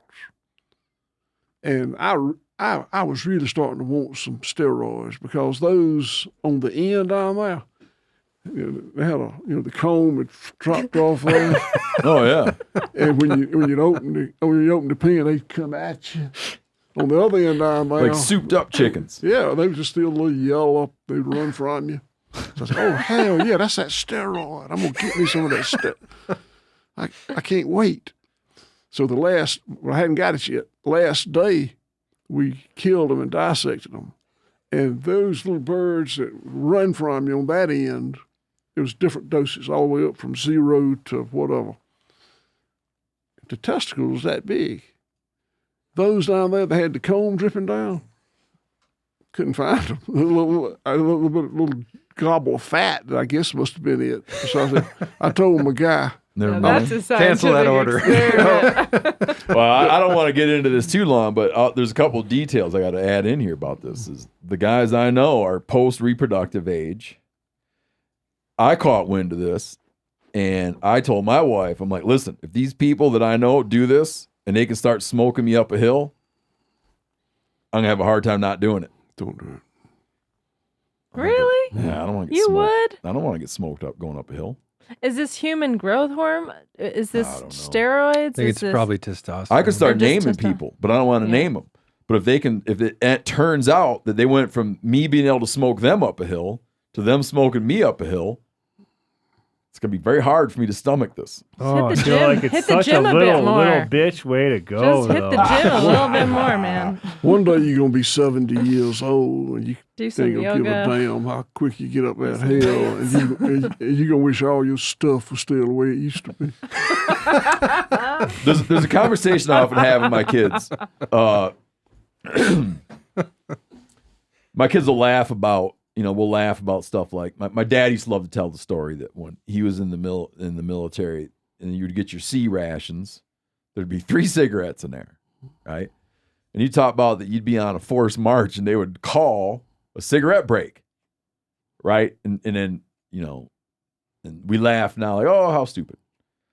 And I'm always telling my kids, I'm like, us right now, we are doing things right now, maybe some things that we even think are good, that your kids will sit and laugh about how in the world could we have been so stupid. Absolutely. What are some of the things that you look at in our agricultural practices? What are some of the things that you look at in the 100 years? I'll be like, can you believe those idiots not only did that? Yeah, I used to artificially inseminate my cattle. Okay. I would buy semen, pay for it, Mm-hmm. and put it in the cow when she was in estrus or heat. And the semen I was buying were from these big monster non-natural bulls. They had their claim to fame is they had a ribeye that big. And it was like that was the only thing that mattered. And today, I close, not only do I not buy semen anymore, I close the herd. I don't bring animals in now. I save my own bulls. And I've been doing it for 10 years. The herd is so much better. We put up, you may have, I'll get these numbers confused, but a friend of mine had a herd of 100 and something, 110 or something cows that he artificially inseminated with different bulls, and he was selling purebred bull calves, so he had to know who the daddy was. Okay. I don't know. So he'd take hair from the tail head and send it off, and they genetically tell them who the bull was. And he had done that with some natural breeding, put 10 bulls in with 120 cows, and one bull had like 56 calves. One had 12, and then a 4 and 1s and 2s and 0s. Well, now I want in my herd, I want the bull that got 56 calves. I don't care if his ribeye is this big or this big. I want that libido, that bull felt good. He was eating well. He was efficient. He had it going on. He was a He was like on the mountain or on the prairie or whatever at a time, like he'd have been He'd been the one standard. He'd have been the standard bearer, siring the buffalo herd or whatever. So, I'm telling that story in reference to you about the silly things we do. Uh-huh. And there are a bunch of others, but just that was the wrong thing. I was spending money to not improve my herd. So that's not so much an issue of AI. It's an issue of the source for the semen, right? No, Or those things go hand in hand. AI, I've learned, is artificial intelligence.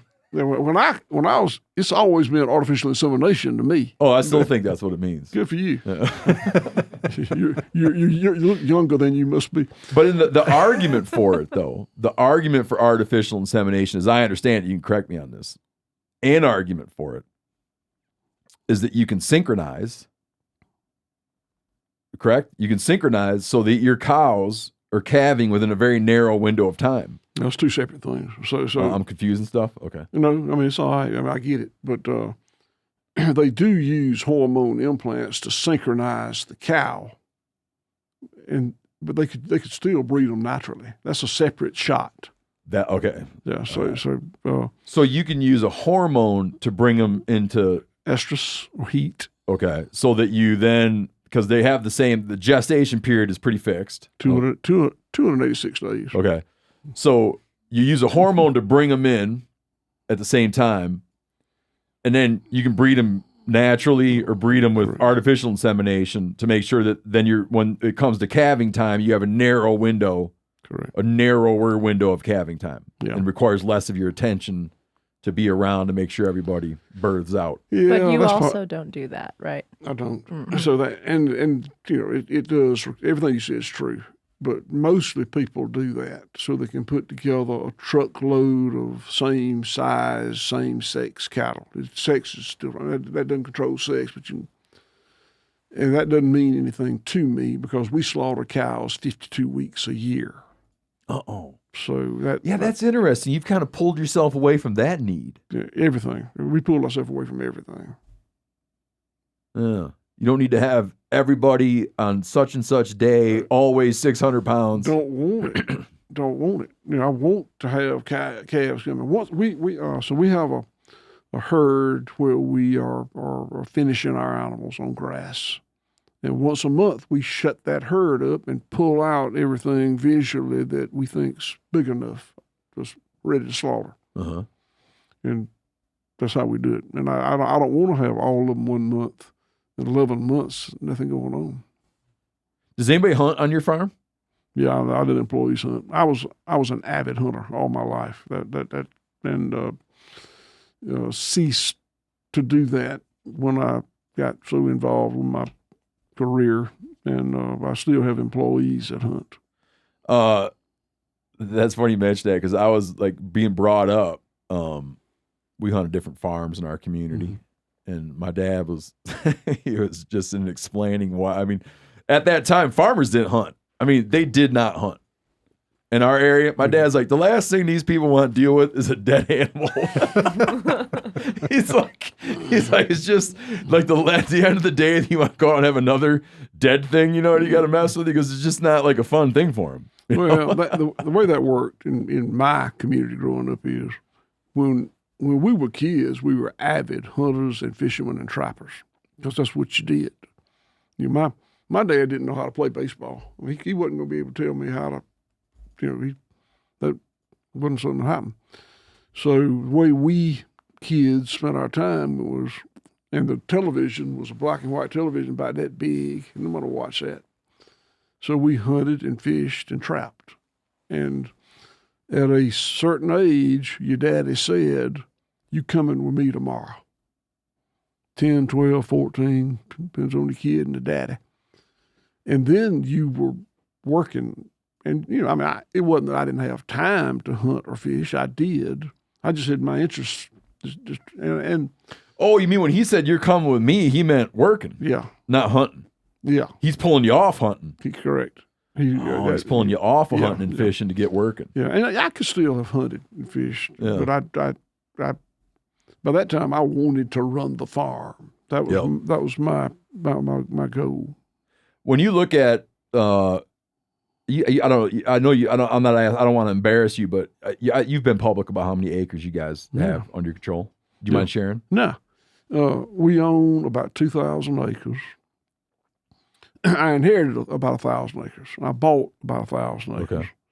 Okay. We rent a little over 1,000 acres. And then we graze solar voltaic arrays about 2,000 acres. So it's a little over 5,000 acres total. As you've gone through this process, and have you seen what have you seen in terms of wildlife? You had the dung beetle example, but what have you seen in terms of wildlife habitat? Does it wind up decreasing because you need to use so much, because you found ways to use so much more of the landscape? Meaning, your goats and sheep have replaced deer. Yeah, that's a good question. But the wildlife has increased, but the sportsman in you is not going to like this much. When you manage for the benefit of a species, you do so at the detriment of the other species. Mm-hmm. Now, we don't see many deer on our farm. A lot of them pass through because it's open. They're on their way somewhere else. But there's a tremendous amount of life on the farm. I started mentioning this to you. I was driving down a paved road that bisects my farm 3-4 years ago, and it wasn't. It was late in the afternoon, dusk, but it wasn't raining. And I went through a place that the road was wet. I said, "What was that?" And I backed up, and there were millions of little toad frogs. Mm-hmm. I mean, fresh hatched toad frogs crossing the road. And since then, I've seen that probably 2 or 3, maybe 3 other times. And that is, I hadn't seen that since I was a kid. No, I can back you up on this. That's changed everywhere. That what? I said I can back you up on that, like amphibians. Yeah.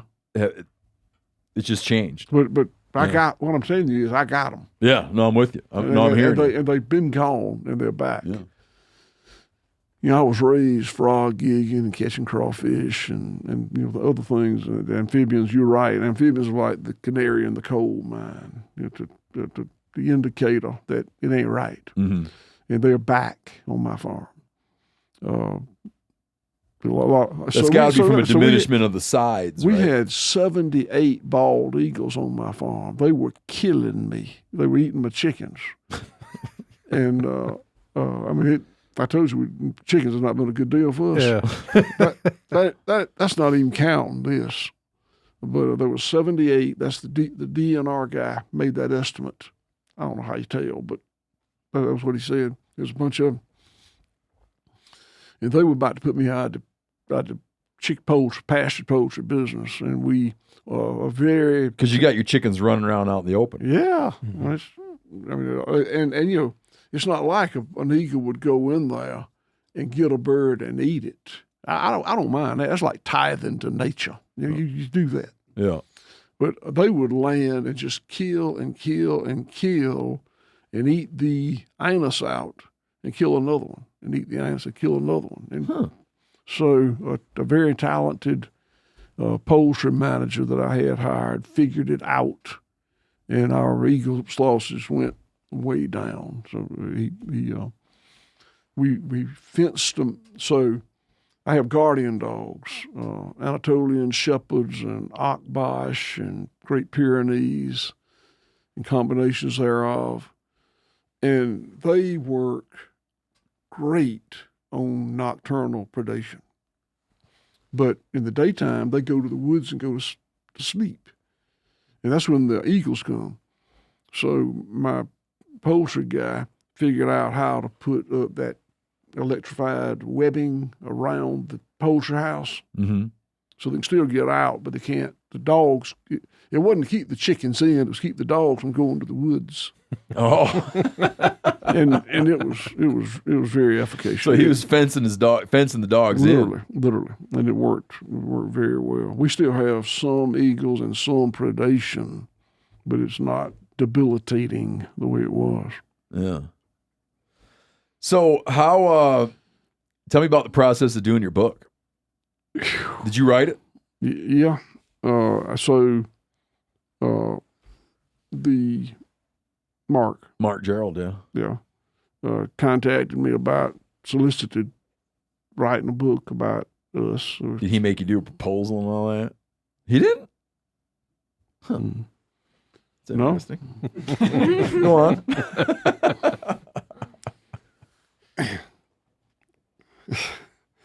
He so I mean when I talked to him the first time. I told him, I said, I can't write a book. Yeah. You know, I that's not the way that works. I had never read many books, and he ultimately found a wonderful person to write it. A young lady named Amy Lee Graven, who I know her. Yeah. We fell in love with. She's a sweetheart. Yeah. She's about the same age as my daughters, and my daughter got involved in it, and she wanted the book, so I worked for my daughter. So then you were able to start downloading all your knowledge, and we had a phone call every Friday afternoon for 2, 3, 4 hour phone call, and she's brilliant. You know, she would had a list of questions. She started asking her questions, and she would challenge you. I'd be telling them a story, responded to whatever she had asked about. And she'd say, wait a minute, you told me so-and-so. I said, I didn't say that. She said, on July 5th, you told me. she Getting cross-examined. yeah, I said, yeah, that ain't the same thing. I told you, you know, it was different. You know, Yeah. she said,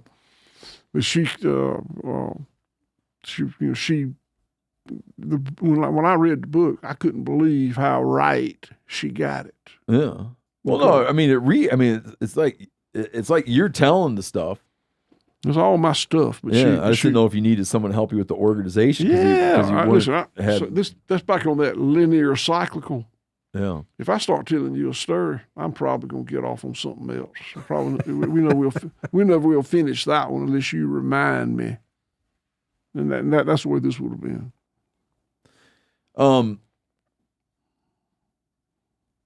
How many people come? You know, because how many people come to your place every day? Like if people are listening, they can just go. If they're in Georgia, they can just go to your place, right? You do. And tour, and eat, and see everything. We got an open gate policy that you can go.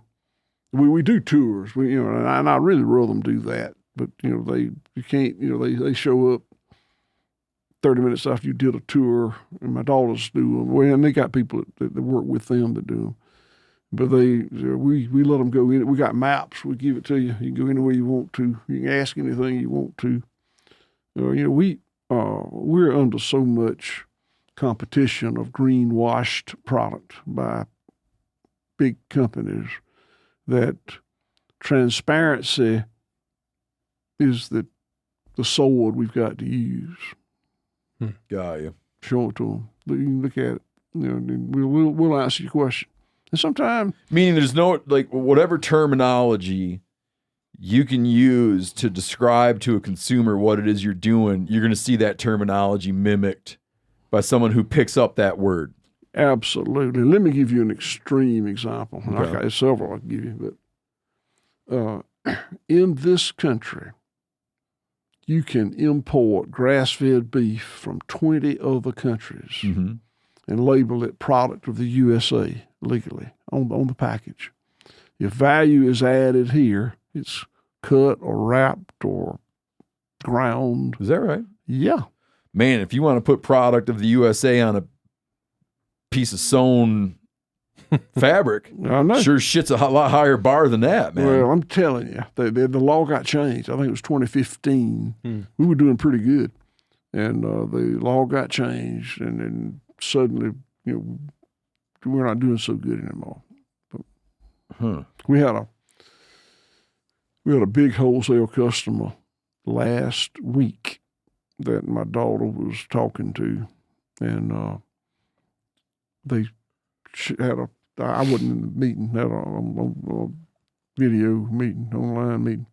They showed, the stats on how much they'd grown and new customer they picked up, and this grocer, that grocer, the other grocer.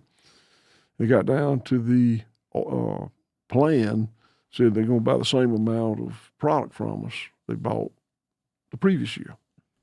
And Jenny, she's pretty tough. She said, wait a minute.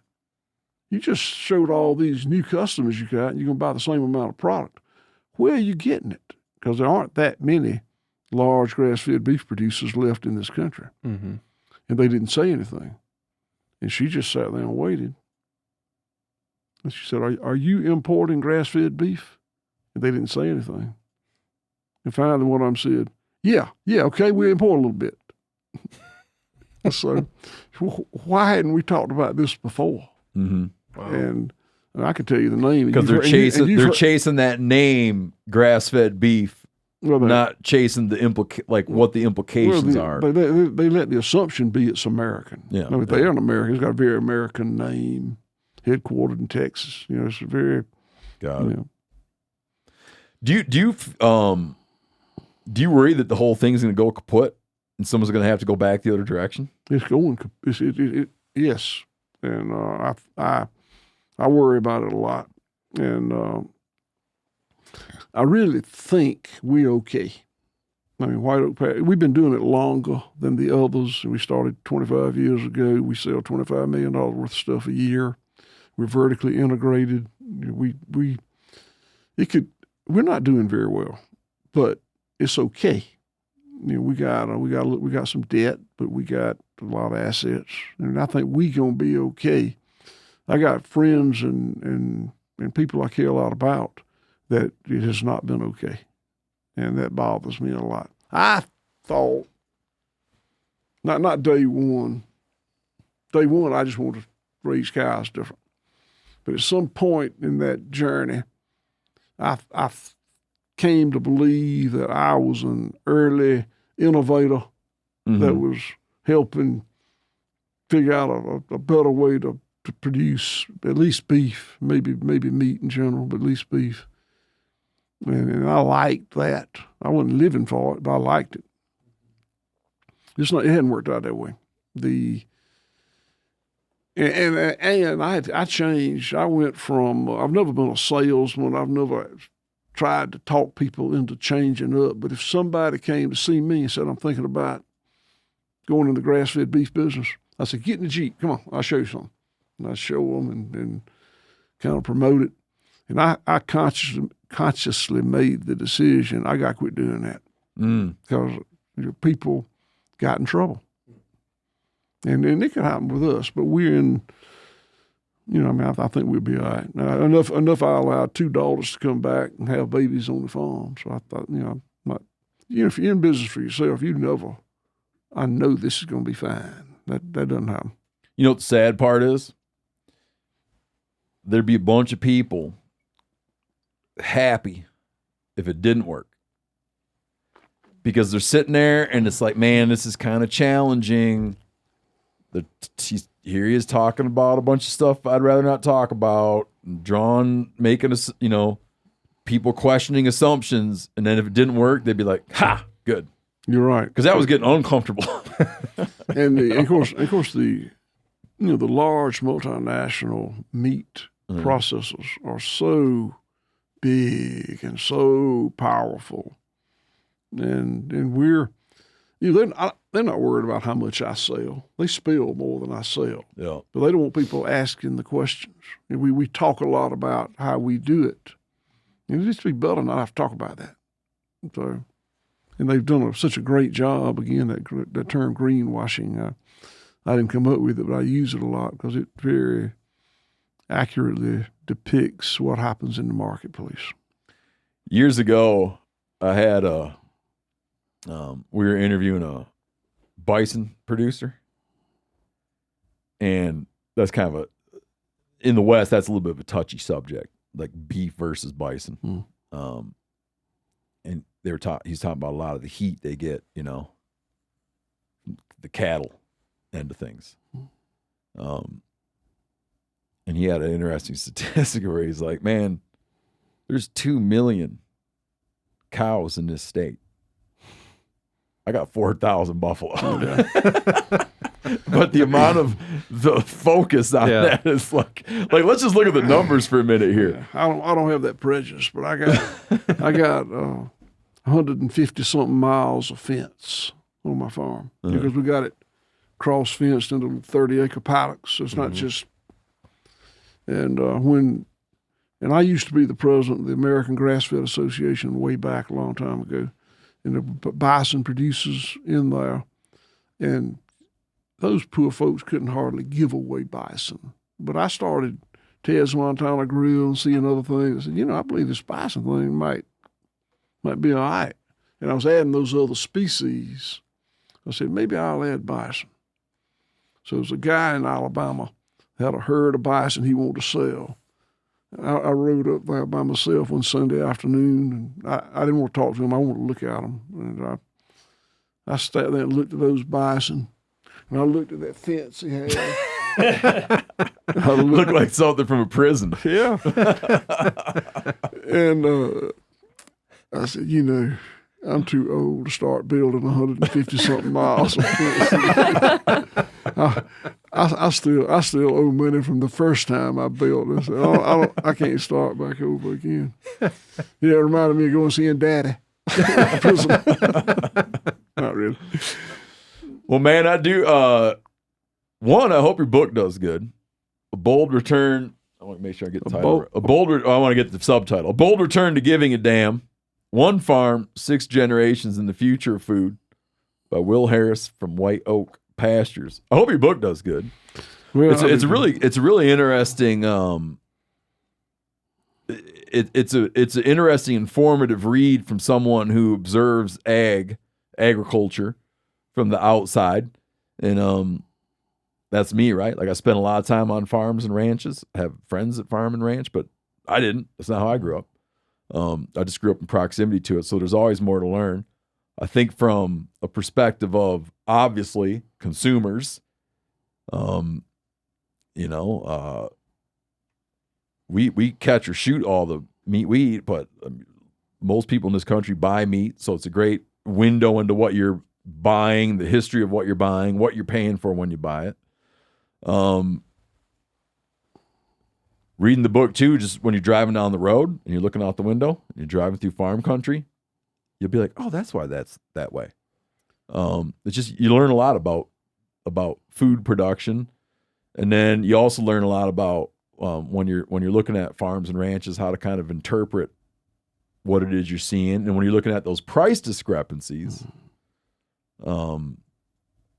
when you're looking at those price discrepancies in the grocery store attached to different descriptors, why that might look the way it looks. Because there's a point, like you said, with chicken, there's a point someone's going to walk in, a consumer's going to walk in, and they're going to see, chicken's on sale for like $1 a pound.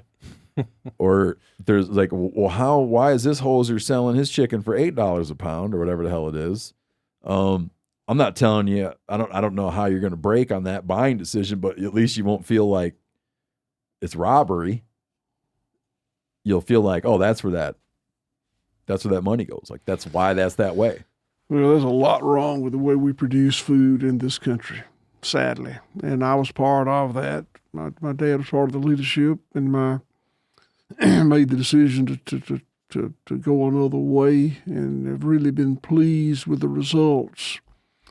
But ready to admit that the financial benefit is not going to make room for a lot of people to do it. It's sad. I hope that changes. I don't know whether it will or not. In this book, I tried to be as clear and honest on that as I knew how to be. And people have to make their own decisions. Oh, yeah. It's even just talking to you today, you're, I'll tell you one thing you're not. You ain't a huckster.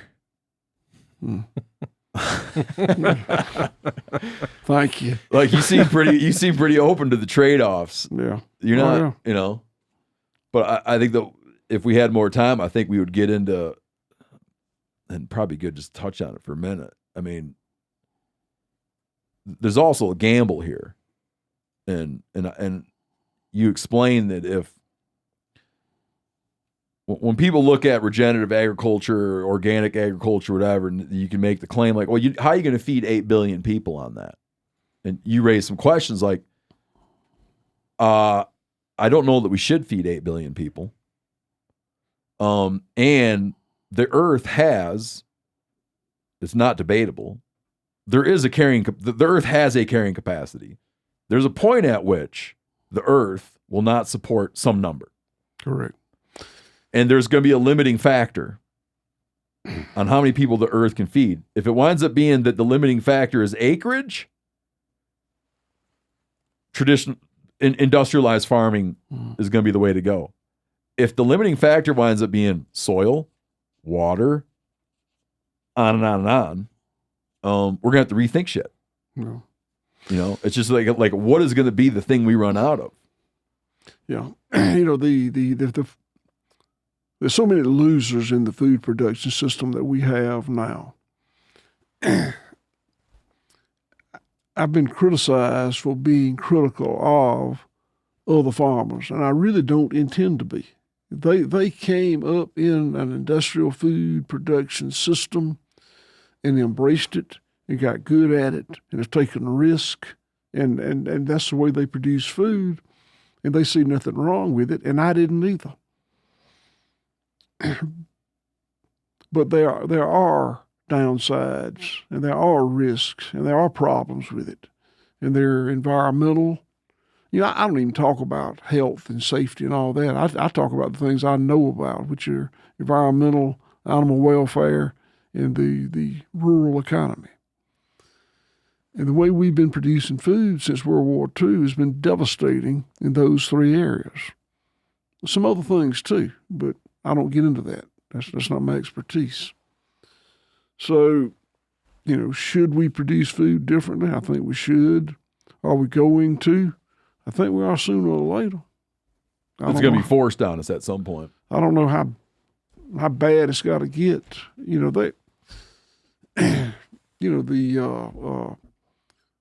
I quit using the term organic because you can legally have certified organic vegetables grown in a house with artificial lights and hydroponically, no soil.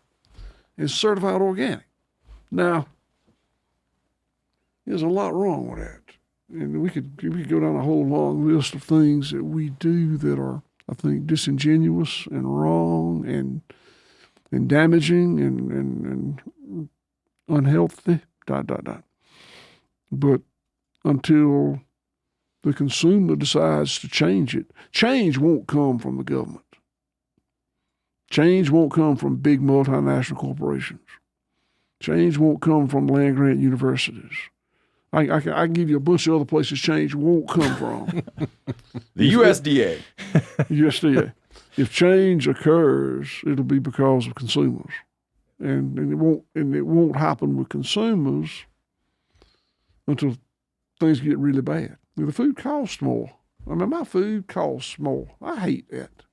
I do, but I can't help it. You wish it was cheap. Oh, I wish a question I hate is I can be telling people, a group of people, what I think we ought to do to farm to make food better for the land and the animal and the climate and rural communities and whatever else, and think I did a good job. And they say, but what are you going to do about all the people that are starving? How about you handling that? I got a good idea. Let that be your project.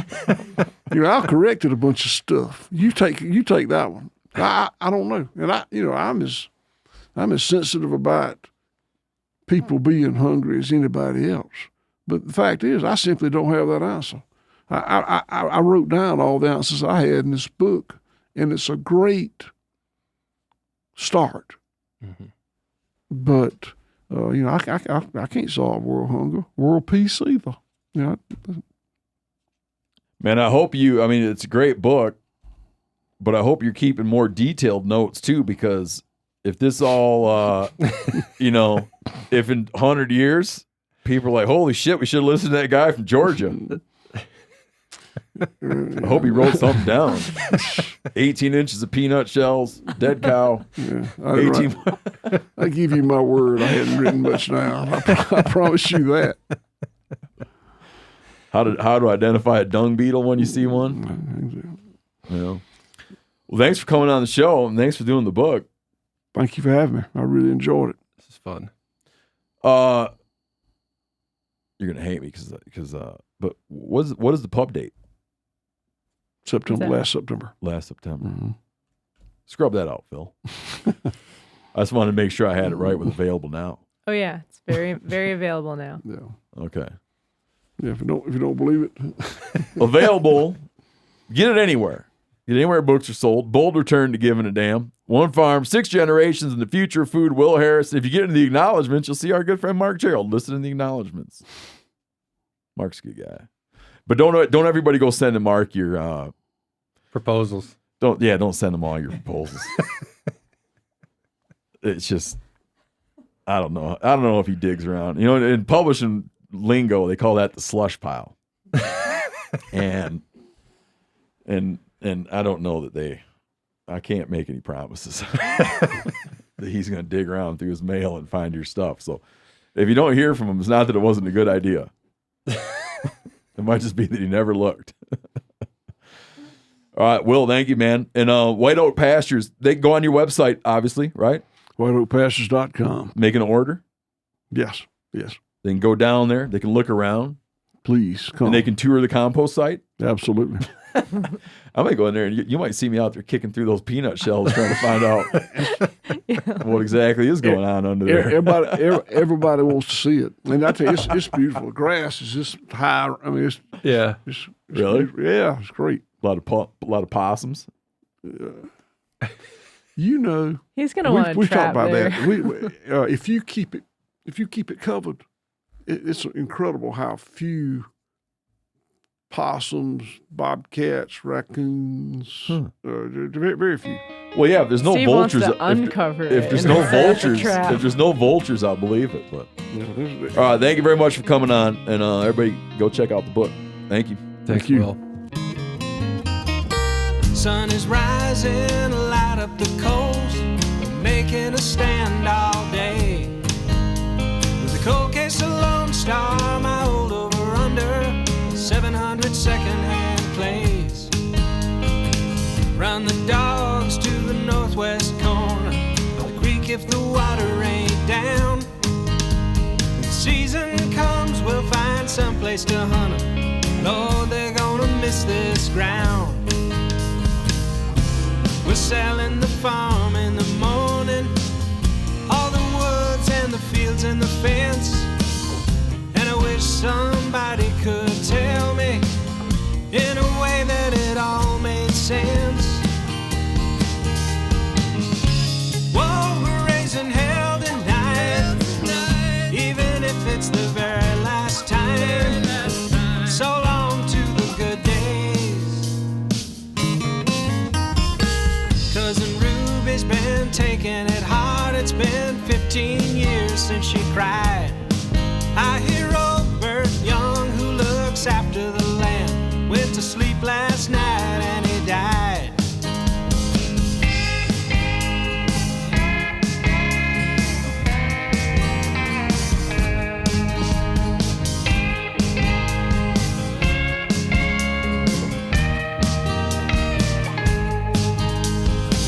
Adios to the farm in the morning, all the roads that we made in the mud. We'll be leaving a lifetime behind us, a generation of Texas blood. Whoa, we're raising hell tonight, even if it's the very last time. So much for the good days. There's a new bunch of deer in the bottom, I promised to my daughters and sons. Don't know how I'm gonna make up the memory, but I won't stop till I'm done. Don't know what time we gotta leave here tomorrow, don't know what I'm gonna say